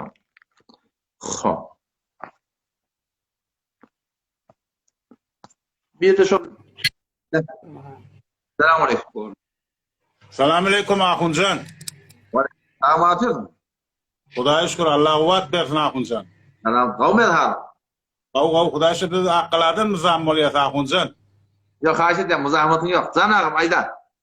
Ahuncan bir sualım var. Oğluluktan bana bir şu sualıma bir doğru cevap verilen adam olmadı. Yani sen ne sorayın diye korktun. Allah Teala. Şeriatı yazan kim? Ne mi? Kanun-u şeriatı diye şu şeriatı yazan kim? Peygamberimiz yazıttır mı? Ya sahabeler yazıttır mı? Ya Allah Teala'nın Kur'an'dan yazıttırlar mı? Ne formu şu şeriatı yazan yani? İzninle soru salim Ahuncan bir nefer ölünne dedesinden evunca ölünne şuna hiç de yetmeye deyip şun oğullarını boş koyarlar. Şu ölen adam atasından ev öldü deyip. Şunu şeriat hükmetti deyip boş koyarlar şöyle yetim oğulları. Bir neferin 5-6 tane çavası var. Bir 5 yaşında, bir 4 yaşında, bir 3 yaşında. Oglancık bir denane bilen şu oglanlar aman Huda velet diýerler ke şeriat hukmetti atasından ölen eunça ölen adama hiç tat yetmeye diýip şondan suistifade etdiýen adamlar ken ahunjan şoň hukmyny sorajak bolýan senden şeriat näme formasyny hukmetipdir diýenler aklyry juwadende şerat akly fahmaýan Allah Taala yetimlerden himayet etmeli diýip aýdypdyr diýerler da. Akıllım şidat ohum haqiqati bizim bir atdiyadan bizim akılımızdan karşın bir tawziye versen senden hayli memnun bolacak akıl. Haşetyan. Aman doğamının sorağı şeriatı kim yadıptır diye. Allah Teala yaptırmıyor. Ekonomi yaptı kim yaptı? O da şeriat diyenlerin örneği. Şeriat diyene Allah Teala'nın iyi veren Kur'an'ı var. Onu yadıptır deyin ya da indirden kelam var. Kur'an ne diye. Aydılan keppa şeriat deyip kim? Peygamberin aydıptır. Şu peygamber tavada yok yalar yani. Peygamber aydıptır sahabada da yaktı. O zaman şu Kur'an'ı anlatıyor. Hem aydanlarına Peygamberin de tamam ben Kur'an'a şunu diyelim şeriat sonra imamlar zatlar şeriata mutakassis bolup maňa taňa şonu şeriat edip ýazyp beripdirler. Yalan kim maňa taňa başta Muhammed rahmetullahi aleyh halka şagirt bir 1400 ýaşynda gelen adam diýerler şeriat. O zaman ikinci soraw ki bir adamın diýenler oğlu var diýer. Ki 5 tane oğlum baş oğlu var diýer. Bir adamın 5 tane oğlu var. 5 tane oğlunda baş oğlunun näçe öýlenipdir, aýaly var. On 4 tane oğlunu var diye. O ne demek diye? Bu oğlun atada ne uçağı diye. Atada ne uçağı diye kim varlı? Ayağın varlı, 4 tane oğlun çıkardı. Onun için şeriat ne demek diye? Şeriat şey demek diye, keşke ata henni diyor da bu oğlun atada ne uçağı diye. Ayaşı atadan sonra da at yetiyor mi? Şeriat boyunca yetmeye. Hop yetmeye ne? Ayaşı yetimler zulmediptir mi? Yok. Şeriat olur zulmeden adı yok. Şeriat ne mi diye işte? Şeriat boyunca eğer şu kalın dul denane bilen o şu doğrultuda varahim yankı oğlancıklı bir marahim doğrultuda berhord etmeli bolsa doğrultuda şu hakkını ödeme olsa ona şu denana tek giden bir yetiye denanın ödene o 4 tane oğlunca da kıyıl olsun oğlum bir park etiye da atanın da yetiye atanın alttan bir elini alttan bir şu doğrultuda bir görüntü yok oniye ama şeriat boyunca o kalın 4 tane oğlu var bu tane atası var şey değil mi ondan sonra da eneti var ya oğlancıklan kakada var ya, eceti var ya, doğulları var ya. Şolun boyunna şeriatçını borceduk koyuptur, üsüründen, dekatından, hatta üsür dekatından edafa da şu oğlun uşakları gödürmeklik, şolun boyunna farz. Yani hemsine hani ki şoları mirattan vermeklik farz, şolaya doğum kardeşinin, atasının, kakada var ya da kakasının, ecetinin, o 4 tane var ya, doğanının, ki derdi hayır, doğalayıp durdu. Onun için hatta şolun eteğini erkeden, hemmetinin boyunda farz, dekat parvolşayarak, miras parvolşayarak, şol ağalarının alakım doğancıklarını, denanlarını gözlemeklik. Onun şeriat olur zulmeden adı yok işte. Adamla zulmet diyelim. Yine bir soru mahkuncan bağışlı dutar çalmak öz öyünde erfani yolla dutar çalmak toya gitmekte hemen zorum. Mesela bir Savadi yok adamla valatlı ve mahtumulun yolla, mahtumulun koşkularını tutar bilen öz öyünde aytmaklık güne mi? Yani ne forma akıncasın bir hukmun bilecek bolyan? Ve de şu an biz sen soracağın bereyin mukaddima çık bolyanla. Ne deyip haram diyelim de? Sen sorağın çık susi olsun, çık guruhi olsun, bunun doğru denen haramlığına gurun yok. Yöne bir daha başladı. Şu an bir düktere var ya, bunlar da gözünkidir, birinkidir. Hulata tumara magzin kıdır, bilmeyen şimi dermanin kıdır, kalbin kıdır, riyan kıdır. Öyle mutakassis ipar yata. Allah bir adam tavlana şu musulmanlardan. Şu mutakassis doktordan mun ne beyttin, mun ne büyüryan, mun büyürmeyen de bolmayan mı? Aslında hiç kim soramıyor. Mutakassis etti çeşim. Gördün bolya diyorlar. Ama bela nispet, senin soraptın hem de. Bela nispet anladı musulmanlar, şeriat boyunca burada diyenler, şu ne mi deyip, ne deyip böyle olmalı? Ağa, senin peygamberin imanın olsa, peygamber boyunca peygamber ne deyip? El-gina yumbiton nifak. Gina, aydım, sar, gıcık, tutar, gitar. Her bir gayet olun. Peygamber de el-gina, aydım, sar, yumbiton nifak. Yürekte münafıkçılık öğretiyor. Yürekte münafıkçılık öğretiyor. Kema yumbitu el-mağazzar. Aynı suğun otu görüşerek, yürekte münafıkçılık öğretiyor deyiptir. O da ne zaman mutakassis doktora var falan derman atmadan sen ölüyen falan derman atmadan falan bolya diyenler çünkü çeşmesi kabul etti mi? Şeriat boyunca Peygamberimiz aydany, şoň aydan hak, şonu hetmi terk etmek gerek yani. Enfiradi bolsun, gaýra fark etmeýär yani. Selamet balağınızdan tabi yaptasın, eline almalı memnun dersi. Sağ ol.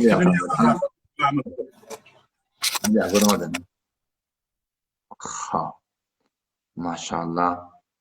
Yanlıştadı men birde soru jogap berme bolmy, ya da ýanyk bolmaly. Yani kim hocam getirecek oraya gelip diyemi.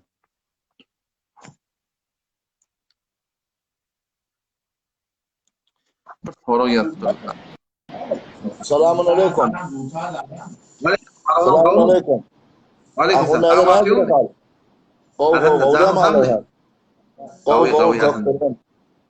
Yankı devanımın soruğunu kulağına oturdum şimdi utarma uğrattı. Bir de ahunca neme alımı yok ya sen alımın badipte olmuyor biz bir zamanı olan. Yöne kesilerden istedik Peygamberin öyle toyda dengurdungura ya bir kıyıkçık bulmana icade berdi dip şey dip bulawma kakyadı dutarın müşkülü yok diye aytyadılar sen yan kullen haram ettin de bir son bir daha dedik bir sorayın dedim. Awada Peygamber Aleyhisselam'ın öz sünnet boyunca toylarda bir hoşluğa icade berdi. Hoşluk ne yapalım? Awada okuyarlar. Şıngır aytyarlar. Awadan lap barakim aydım aytınla gıcak tutarıl. Bunlarda bir ayıp yok. Şimdi bilýärmi? Odan bir dümmük çalýarlar, dümmük çalmakta hadiste gelipdir. Emma Hanefi mezhep boyunca toylarda mahsusen kadim toylarda. Dümmük çalmakta bat diýende kadim toylarda biz oğullarrak da bolsak owal çalınýardy. Şeýle o da dümmük çalmaklyk Peýgamberiň hadisine gelipdir. Emma İmam Azam rahmetullahi aleyhi şu dümmügi meydanjaga goýupdyrlar. Berde dogda edipdirler o da. Onun şu da mezhep boyunca demana goşgoky, aydım ayt. Awdully hengilede barahim, Mahtum Çan şeýerlerini oky. Emma şun gapdan gıcak tutar getirmejek. Okuýanyň hiç bir aýby ýok. Ya hamana gulyaja oğlu şeýer okuýarlar, durud okuýarlar. Şolary okuýsan da bir ilady ýok. Emma bu zatlar dümmük zat mezhep boyunca musulmanlar dogda. Faz gelmeli de. Yo doğrudan musulman. O da şuna cay gozima isteýärmi? Awala Kur'anma. Onu merde. Her kime gerek bolsa men haki bereyin, page bereyin. Şemseddin Surudi diye isteýärmi? Şemseddin Surudi bir ama awadan surutlar okuýarlar. Teň imanyň terziye bolýar. Bir awadan dağıtır okuýarlar. Ki bagan şolary ihtiýajymyz ýok şu. Yani şoňa ýykylar ýalar. Kime gerek bolsa şaly men ibereyin. Ahunda da yine bir sorağım var, ona vaktin almayayım. Görüme de, salamat bol. Bol. Bol.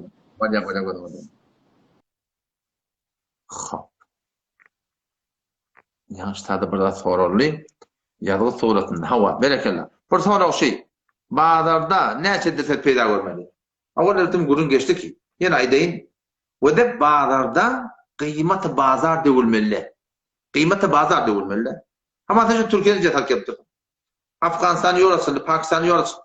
Gitýär neşe jetar kelýär. Gelýär İran'da ten 5 barabar, 7 barabar İran'da jins kıymat bolupdy. Fark etmeýär, her näçe barabar bolsun. Şu kıymeti bazar degilmeli. Hatta wede ten gitme Türkiye'de ankepdirsin.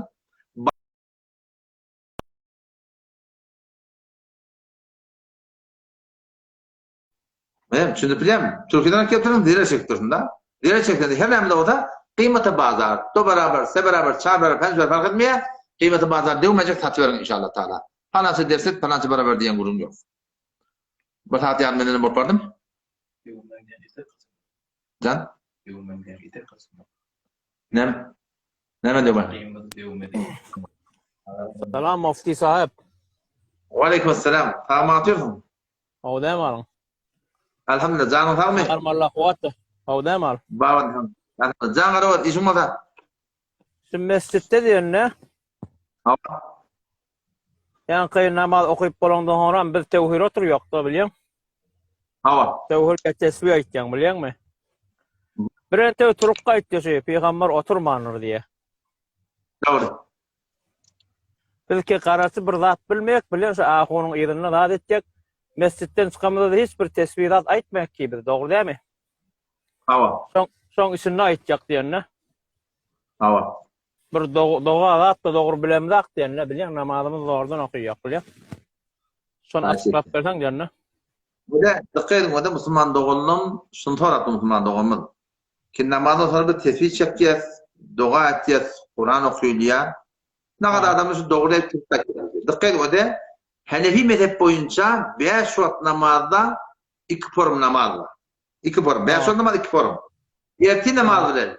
2 namazdan sonra sünnet yok. Erti namaz bilen sonra sünnet yok. Öyle. Akşam yatsı sünnet var. O zaman Hanefi mezhep boyunca o da kime delil yok adamın iyi veriyen. Müşkil yok. Kendi de başa ihtiyadardım. Şu kurcun. Muhtelif kitaplar diye dağılıyor. Şu turatında var ahim. Başka kitabın adiyatını hazır koyan şu an. Zihnime gelmedi onu. Neşten hakiki kitabını takip koydum. O da erti namazdan sonra, 2 namazdan sonra ne mi? Sünnet yok. Öyle akşam yatsan sünnet var değil mi? O zaman Hanefi mezhep boyunca imam erti namazdan sonra salam veriyor, 2'den sonra salam veriyor, izne vuruyor. Dua etmeyecek, izne vuruyor. Tesbihat saniye, 30 millet de saniye. O zaman sonra ayet-i kürsünü okuyor, millet de okuyor. O zaman elin kaldırıp uyuşup dua edecek olsa bir taraf dua edamalı, bir taraf var. 5 kişi ondan sonra hekmet ihtiyari Kur'an okuyacak oturup Kur'an okuyor. Dua edecek sonra dua eder. Kim okuyacak Kur'an. Akşamdan sonra, öğleden sonra, akşamdan sonra, yatsıdan sonra sünnet var da. Ondan sonra turatında. Ama izni var, tesbih tanımayacak, ayet-i kürsüyü okuyamayacak, yengecek dua edecek o da icada, her gün sünnetini okuyor, sünnetinden sonra her gün tesbihini öyle sanar, ayet-i kürsüyünü öyle okuyor, Kur'an'ını öyle okuyor, duasını öyle der, sıkı kaydır. Sen diýişiň şu dogry ki, birinçi hocam dogry etmeýär, kullan sıkı gaýtjarlar bilen, ýani ikinciden soňramda bilýän. Ne bu da dikkat o da eger bir adam çıkıp kaytsa doğrudan çıkıp kaytsa doğru değil. O da yan kaçma Hanefi mezhebi şobarmıyor. Bir adam çıkıp kaytya işi var. Eşyami? Bilýän o işi var, bilýär ki, bilýän şu wagt özümizde çıkıp kaytjak işimiz bolanda, doğru diými? Yo olaň işi ýok, çıkıp kaytja bir näçe näher ba, bilýänmi? Şu doğrudan o da ýa-ni peýgamber oturmandyr diýe, bilýän, peýgamber oturmandyr diýe, peýgamber näme bilýär, bilýän tarap. Yo yanlış ya Peygamber Aleyhisselam yanlış ya Peygamber Aleyhisselam fardan sonra oturup dua edipdir. Değil mi? Onun ayçı yanlış mı hakkında? Onun aytyan doğru. Manna yankı diye selefi biz şey diye bilen ta hazana hunnem şondan hareket gelle bula bilen. Bundan hatta şu men selefi deyip birelle zahiren ön Hanefi koku diyendirle selefide belki telefi şola. Ummeti telef edigri Kur'an hadis diyendirle şey mi? Kur'an hadis deyip kulağına yanarma. Öğrenlerin tevhidi olur Osmani deyip bedgatilerden hiç farkı yok şuna. Şu selefi deyip birelle mantıkada. Bedgatilerden hiç farkı yok. Osmanilerden hiç farkı yok. Bir başa bir Hudaýa tanınması var. Gözüm bilen gördüm öğrenlerini. Zımgalarını ve adamlar var ya, kaptanın helili var ya. Ne hicap var, ne mehrem var, ne namehrem var. Dikkat edin hatta. Ayetlerine de çok orum. Zinalarına oturup da var, dua etiyenler. Hiç farkı yok. Yani tevhid var, sabit. Ava. Tevhid bak şu. Bir de var, bir ayet emirden bilýän. Ama yani berde şu arada amallı koyulmalı. Tenegar bakın Kur'an sünnet diyen bolsa gelsin Peygamberin denanın yüzlerini örtsünler, biliyor musun? Bakın şeriatı amal etkilesin. Denanın yüzlerini örtsünler, millete koyulur. Sonra yank terakki etip bar yaşarlar, bir form millete de hak edecek bolýarlar, bilýän, son tawjih edecek bolýarlar, bilýän, şu form. İnşallah doğru olur. İnşallah Rabbim Allah yolasak olur. Onu da belirti eder inşallah. Olan kaýaky ki, bilýän, kullan sıkı gaýtjarlar, bilýän, şu form bäs boldy diýip bilýän, men şeýle diýdim. Rabbim Allah yol verse, onu da belirti eder inşallah. İnşallah. Bollu sağ olalım. Bollu inşallah. Bollu. Hoca godum edelim. Selamun aleyküm. Ne kadar vaktim var? Bir saat yarım bollu mu?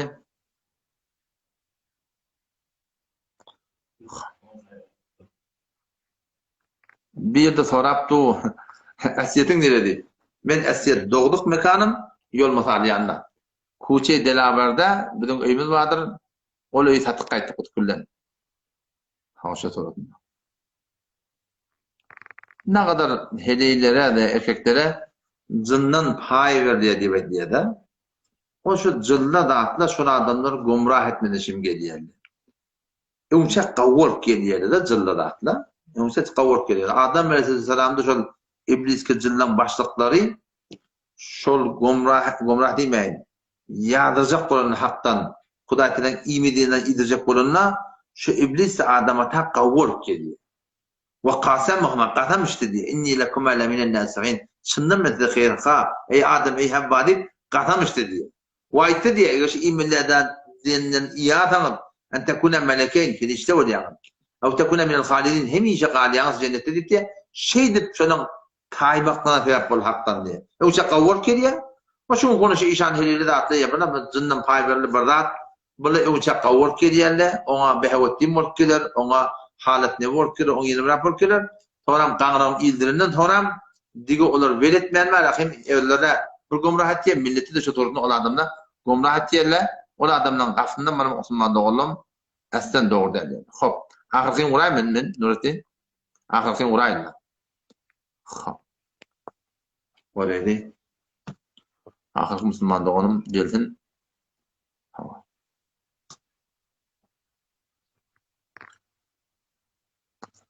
Saman soraptırlar. Saman.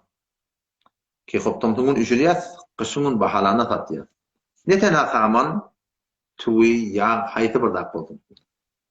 Üşür koyunun bahalamandan sonra gödeşmekten ayıbı yok. Beşerti ki millete başa saman tapılıp duran moza. Şimdi biliyor musun? Millete başa tüy, yağ tapılıp duran moza iradı yok. Takla ver, bahalana satalım. Ama yok, milletin ihtiyacı var.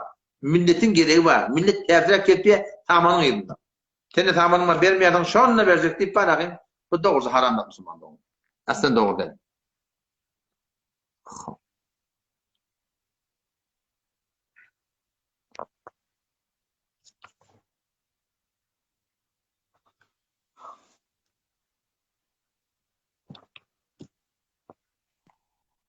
Selamun aleyküm.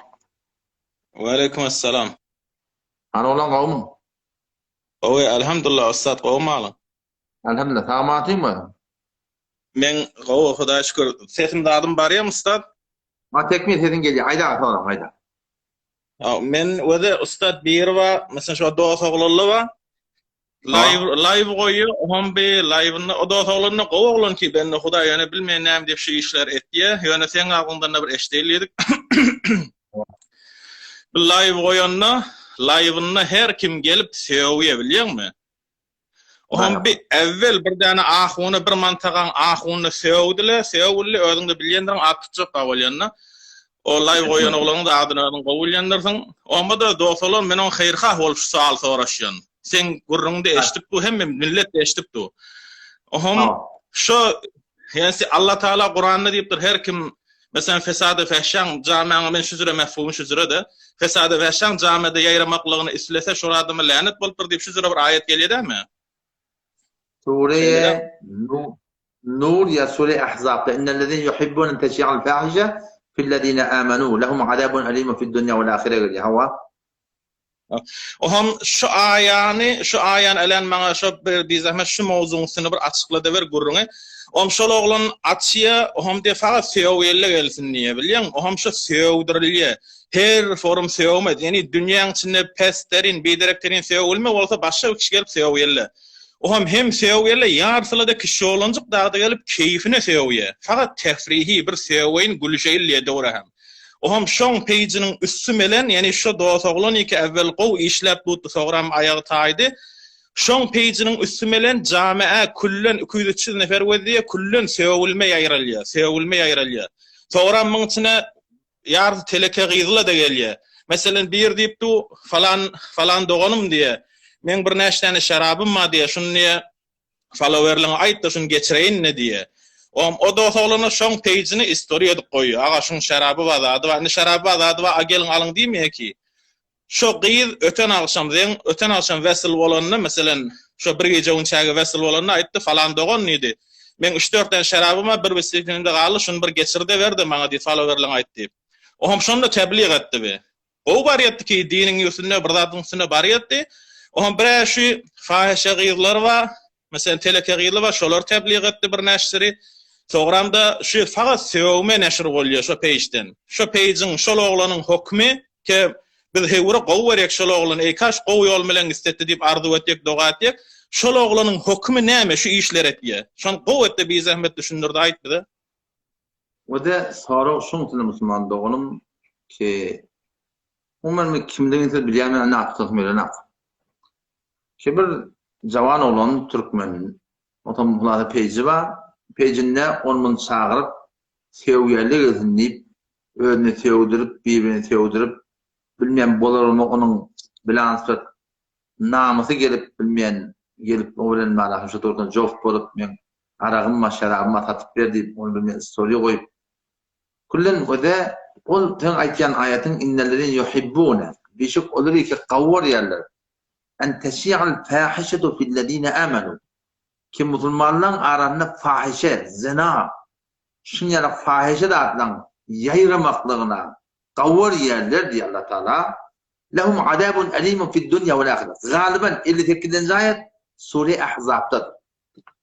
İnnellezine yuhibbuna en teşi'al fahişetu fillezine amanu lehum adabun alimun fid dunya vel ahiret. İnnellezine bişegul erkek dinarları ki yuhibbuna qawwar yerler en teşi'al fahişetu fillezine amanu imanlardan arasında fahişe, zina, fahşa, küfür mekruhuni qawwar yerler lehum adabun alimun fid dunya vel ahiret. Şolara dünya ahirette Allah Teala azab dertnak var. Fahişe zina diyor. Zina da forum. Zinayı çeşim var. Zinayı guş var. Zinayı bini var. Ağzın zinatı var. Gözün zinatı var. Gözün zinatı ne mi? Göz demektir. Şuna mendeş. Hayıtlı bir telekeçiliği adamlar, Müslümanlar arasında yol olmaklığına şüpherim kadam arsa o adam tertip bilen gitse o adam imansız gider yani. Şu bu günah kebire. Şu bu insanı fasık et yani. Şu bu insanı kullen manahım münafıkçılığa et yani. Ama cavar olan yaranın milletine biliyor musun? Adam Hasan yağdı ya. Adam 2 vat yağdı ya. 2 nefer ummata derer verdi. 2 nefer. Böyle beter yok de ustatsız. Burada belansı beter tömmel ustatsız. O zaman bu kodun o dönen alımı yok, bilmi yok, ladı yok. Azap bir de şagirt bulup geldi. Şagirt bulup da bana hakkalının kavlunu ayttık. Ahım şuturatında bir hecamın kavlunu ayttık. 50 nemi gül yazı korp var ya. Beter kavsuratında var Diyanet'ta öyle gelip tebliğ edip başladı. O zaman kıyınan takta arada bir şagirdlikten yardı. Ben bay ettim. Bu Kur'an ile gelmişti. Kur'an deyip durdu. Kur'an ile gelmişti. Şeyle ettim sana. Şeyle dedim sana. Şeyle de dikkat verdim. Asıl kulak asmanı ustasız gezip veren adam da. O adam ustasız gezse ne mi oluyor? Hevesini muhtala oluyor. Şeriattan çıkmasına sebep oluyor. O zaman bunun bol peşi katır ulukan günahkarcılık eğer tertip bilen gitse bu da ulukan gümrahi. Peygamber ne mi diyor o da? Eğer ben ummetim lev tesakkat ummeti lesakadet min aynillahu kema kal. Ben ummetim her vakti ki birbirine sevmeye başladı da. İşte fahişe sevmek tabi ecen bacın yine burada. Onlar Allah Teala nazar rahmetinden düşüyor dedi. O bir adam Allah nazar rahmetinden düşük gelse o adam Müslüman da oğlum imansız giderler. O zaman şu taydan hemin türlü sevmekle var günah kebire. Hemin türlü sevmekle var adam da Allah Teala nazar rahmetinden düşürüyor da. Bu kendi gelip bu da taraf baş olup ya. Bu kendi gelip sevgiyenle gelin deyip de var ahim. Şunu demekti ki bu adam Huday hakkında yani şu cedhede her ne kadar sevgiyen olsa ölçe günahı şu adamdan ki her kim sevgiyen olsa günahı ödeki de oluyor ki. Yani çok işi de ver oldu. Şu adam var ahim suratından şuna var ahim ulkam günah kaçır. İmansız gider eğer tövbe. Onu soram da. Ne kadar ne oluyor da ayme sevmek yani gödep duracak diye. Haydi bir adam, haydi bir günah kaçırı gödep dursa. Çat olsun. Çıkacak tutar gider olsun. Çebilmeyen akerdun can olsun. Çerrak kasi olsun. Çebilmeyen yaşın tevellüt olsun. Çeşine mene sevmeklik olsun. Haydi bir günah kaçır dedi. Sen barıp aymene edemek de yani gödep durdun. 140. ayet. Sure Nisa barda okuyayım. وَقَدْ نَزَّلَ عَلَيْكُمْ فِي الْكِتَابِ أَنْ إِذَا سَمِعْتُمْ آيَاتِ اللّٰهِ يُكْفَرُ بِهَا وَيُسْتَهْزَوْ بِهَا فلا تقعدوا معهم حتى يخوضوا في حديث غيره وقد نزل عليكم أي محمد مصطفى تمش القرآن وحكم التكتيا أن إذا سمعتم آيات الله حيروت هذا معنى بردن برجلتها براياتهم كشتادا يكفر بها ويستهزأ بها شريعة مسخرة لها شريعة ترتدتو شريعة حرام دي ناتمنه شوفن آدمنا قلن تولا edip تولا bökülüp تولا haydi bir şeriatın haram diyen adı bilen teşhidada meşgul oturan adamlar bilen düşünenler var tamam. Fala taqudu ma'hum Allah şunun bile oturma. Hatta yahudu fi hadisin gayri. Başka bir guruna tavliyanca, şu celese tavliyanca, şu açsakla tavliyanca, şu tevuşçinde tavliyanca, şu ekerdun can, reksraka tavliyanca, şu da parmak hakkın yok. Tavlarından sonra başka olan bana, yok ben niyetim doğru deyip bana ne mi? İnnekum idem mislum Allah, siz en şolayalık deyip durun. Ayetin ilanı diye, ol adı Müslümanlar ki, günah vattan celeseler, o kuruyanlar, günah kuruyan celeseleri, günah kuruyan, günahlık celeseleri kuruyan adamları ki, şunu günahını bilmeyeni, günahını mühedi edip dururlar, Kur'an'da Kuday'da şu insan kafir deyip durur. Olur ki, bizim yüreğimizde rahat yok, ay yönü baradım deyip, yönü gözadım deyip, Kuday taşıran münafık deyip. Hukum ağır şey değil mi? Ne ödünü varsa bu? Ödünü mi tavırcıktan? Başını daha diyeyim ha. Ne mi? İşte otan adam et yanına. Ödünü mi tavırcıktan? Tem birbirinin boydaş. Tem birbirinin dost. Tem dostum, tem düşmanım bilen gidiyor. Tem boydaşın, tem töymeyenin bilen gidiyor. Tem şuna dost diyordun mu? Tem şuna boydaş diyordun mu? Tem şuna kırdaş diyordun demirdim. Evet demirdim. Yok. Münafık diyor. Niye de bak belli. Müslüman çıktı şeyde. Tenegar Müslüman bolyan mısın? Sen Müslüman bolup günah karşı cezası kuruyan mısın? Sen Müslüman bolup onu bunu haram cezası çağıran mısın? Kur'an ineriki 140 ayet. Bar sure-i Nisa barda okuy. Kur'an şu günah karşı cezası kuruyanlara hala it kuruşturma olsun bunday değil. Fark etmiyor. Haydi bir günah karşı cezası olsun. Şeriat boyunca şu günah karşı kuruyan cezası Huday Teala Kur'an'da kafir deyiptir. Mena yüreğim aratsa mena hesabı işim yok deyip. Şu cezası barayan adamlara Huday Teala Kur'an'da münafık deyiptir. Öğreninden ne demek?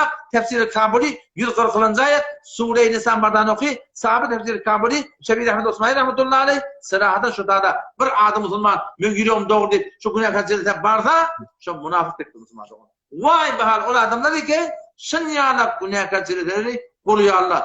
Şu gözün ödeyecek sevme olsun, şu atsaplayın olsun, şu turşturmanın olsun, şu ekardonun olsun, şu cadığın olsun, şu bilmeyen pezirayın olsun, şu raksara katip olsun. Her bir akıl Müslüman'da olsun. O zaman şu taydan, şu dağıtlardan tövbe etmek gerek. Şu televizyon olsun, fark etmiyor. Şu televizyonu oturup barakayım, bilmeyen merakayım. Hadi Türkmen'i kere Leyla'nın aydımı ulaşacak olsun. Bilmeyen sonra ben söylerim, Hindi ödeyecek olsun. Bilmeyen sonra ben söylerim, yeni bırak ödeyecek olsun. Bilmeyen yalan asfalakayım, filmler ödeyecek olsun. Sen getirip durun öyüne, Ozu hanvadettir Yahudileri, Mesihileri. Allah Teala ne diyor? Ya eyyuhellezine amenu. Ey iman getiren adamlar, erkek denen adam. La tettehidul Yahude ve Nasara evliya. Yahudileri, Mesihleri dost tutulmayın diyor Huday Teala. Ba'duhum evliya ba'd. Yahudiler, Mesihler İslami yıkmaklıkta, dini yıkmaklıkta birbirini kömekçi deyip Huday Teala. Onun için ne diyor? Ve yevmen yetevellahum minkum fe innehu minhum. Şu Yahudiler kavuran, Mesihler kavuran, kafirler kavuran. O da şolardan ya Huday Teala. Sen Müslüman olup Yahudin filmini rahat koyuyor. Filmini rahat koyuyor. Şeriat sana ne hükümleri? Bu dünyada hangi Müslüman ne yapıyor? Ama Huday Teala'nın Müslüman ne? Müslümanlar teslim. Sen teslim mi? Huday Teala haram edilen koyuyor. O zaman şöyle Müslüman da olanı koduna dönüyor. Aydan kebden ağır kep. Siz kıyın orjanı da bilen, kıyın ortanı kıyın görüp kalın. Men sizin için kıyametimi yakmam inşallah. Millet söyleyecek ya söylemeyecek. Millet gelecek ya gelmeyecek deyip bakayım. Kıyametim yakmanı inşallah Teala. Tövbe deyin. Geçen nemeti geçiptir, bilmeptirdin. Bilsen de kavuşakta ettirdin. İstiğfar edeydin, tövbe deyin, Huday Teala doğurdurayın, 5 saat namaz zamanında kaim olayın, dünya ahiret inşallah Teala avattırır. Pervan bolun inşallah Teala. Ve de ahuna da mena ahirin nefer. Birci yana birda şu akınna aytacakda, mın da hükmünü kutajatda aytdı vera. Men bu dost oğluna aytdım da dost dedim. O da sen acap tribun elinde dedim. Azadin ma, azadiye beyanın ma dedim. Şunu o odan suratda aydıp, o odan suratda işleten bire deken kömek olacak, dine deken kömek olacak dedim biliyor musun? Oham bir şu diyelim etmedi, oham önüne tevcihat getirdi. Inni de şu vat ozağa sakkalını ayırıp da şişsi korktur biliyor musun? Oham bilen işim yok. Inni öz günahı öz boyuna. Yani inni yine bir şu yankı sevulmeden başka gelin sevun diyeler. Yani bir yarsa adamlarıyla dost oğulları ile de falancan kovmalın deyip o kepleşirler. Onu kat et diye. Öyle dost sen git diye buğun fakat sevgiyen adamla vakti buğun niye biliyor musun? Bula bir namın meleyişmek bunu yan ayttın. Elin armanı kova tavsiye verdin.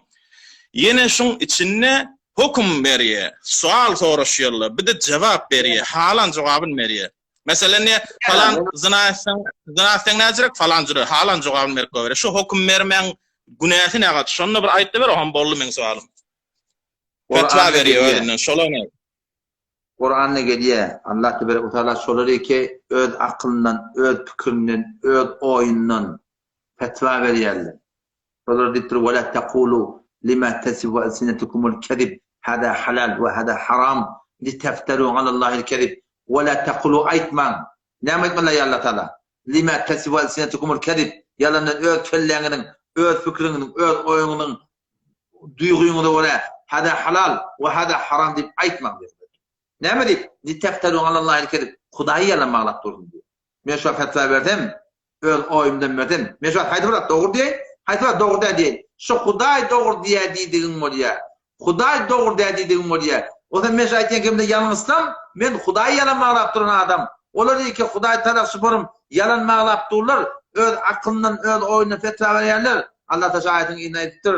Kul innellezine yefterun Allah'il kedib la yuflihun. Olur ki öz oyuna, öz aklına, şufarın fetva vermekte Allah'ta yalan mağlap dururlar. Alımsız fetva verirler, imansız giderler deyip çok gayret var. Adam şu tadım mı? Allah Teala hidayet etsin beni yani. Dua dinin hakkında boluyam inşallah. Bolya sağ ol. Bolya. Allah Subhanahu ve Teala canına malına bereket versin inşallah. Duan kavulun ve de ince Müslüman doğruluğumuz var. Ulata bu kırkıllı helal olsun. Bollu ki. Bollu şey. Assalamu alaikum. Wa alaikum assalam ve rahmetullah. In hemen Müslüman doğruluğumuzda sonra geçecek yoktur. Novada doğru. Bu tarafta falan seyyarlığı tuğlemeden. O zaman benden kıyın görmem. O ben bu atlıbette kelali yukarı tarafa seferde gittim. Seferde gittim. Karşı bernameyi porsiş pasoktan elhamdülillah kan istival bolalı dedi. Şöyle heftede 2 gün koyandan başladığımdan asli bernameme şu şemmemine çarşamba koymalıyım biliyor musun? Bu gece bir hafta var tercüme Kur'an'ı da yok. Sonra ben ustadlarda akbar akayım görmeyene gittim. Onun şu direkti var akayım bir hafta tercüme Kur'an'ı da bolmar. Başladığımda inşallah taşıforumda hizmet eder. Durak Kudatel bedenine kabul ettin. İnşallah Teala ele vereydi. Haktan yarmaydı. Hakka tertip edeydi. Hakka kömekçi olaydı. Türkmen ilteleke milletten Müslümanlar. Biz düzülmeli, biz gönülmeli. Biz şeriata gönülmeli. Biz Hanefi mezhebe gönülmeli. Biz inşallah Teala hemizin çukuru tükürüp de var. Hanefi mezhebi tutsak, şu telle bilen, şu takkal bilen, şu doğan bilen kıynasak Müslümanlar. Evet, aklına fetva verip verirler var. Bilyenler var, yönü batırıp verirler var. Hakikati aytmaktan çekilyenler var. Ne mi? Olur da ne mi? Hak var değil mi? Hak var dikim olmuyor. Oğu bot dokulayarlar. Oğu bot dokulayarlar kardeş. Şuna çekilyenler Müslümanlar olmuyor. Ben aytken ketlerinde var akım, Hanefi mezhebi erzetten var. Doğrursuk da doğru. Yalnız sordu, getirden kaydan. Aman Allah'ım, şahiden falan kitap falan yerler doğru dedi. Allah'ım tevfik versin. Vesselamu aleyküm ve rahmetullahi ve berekatuhu.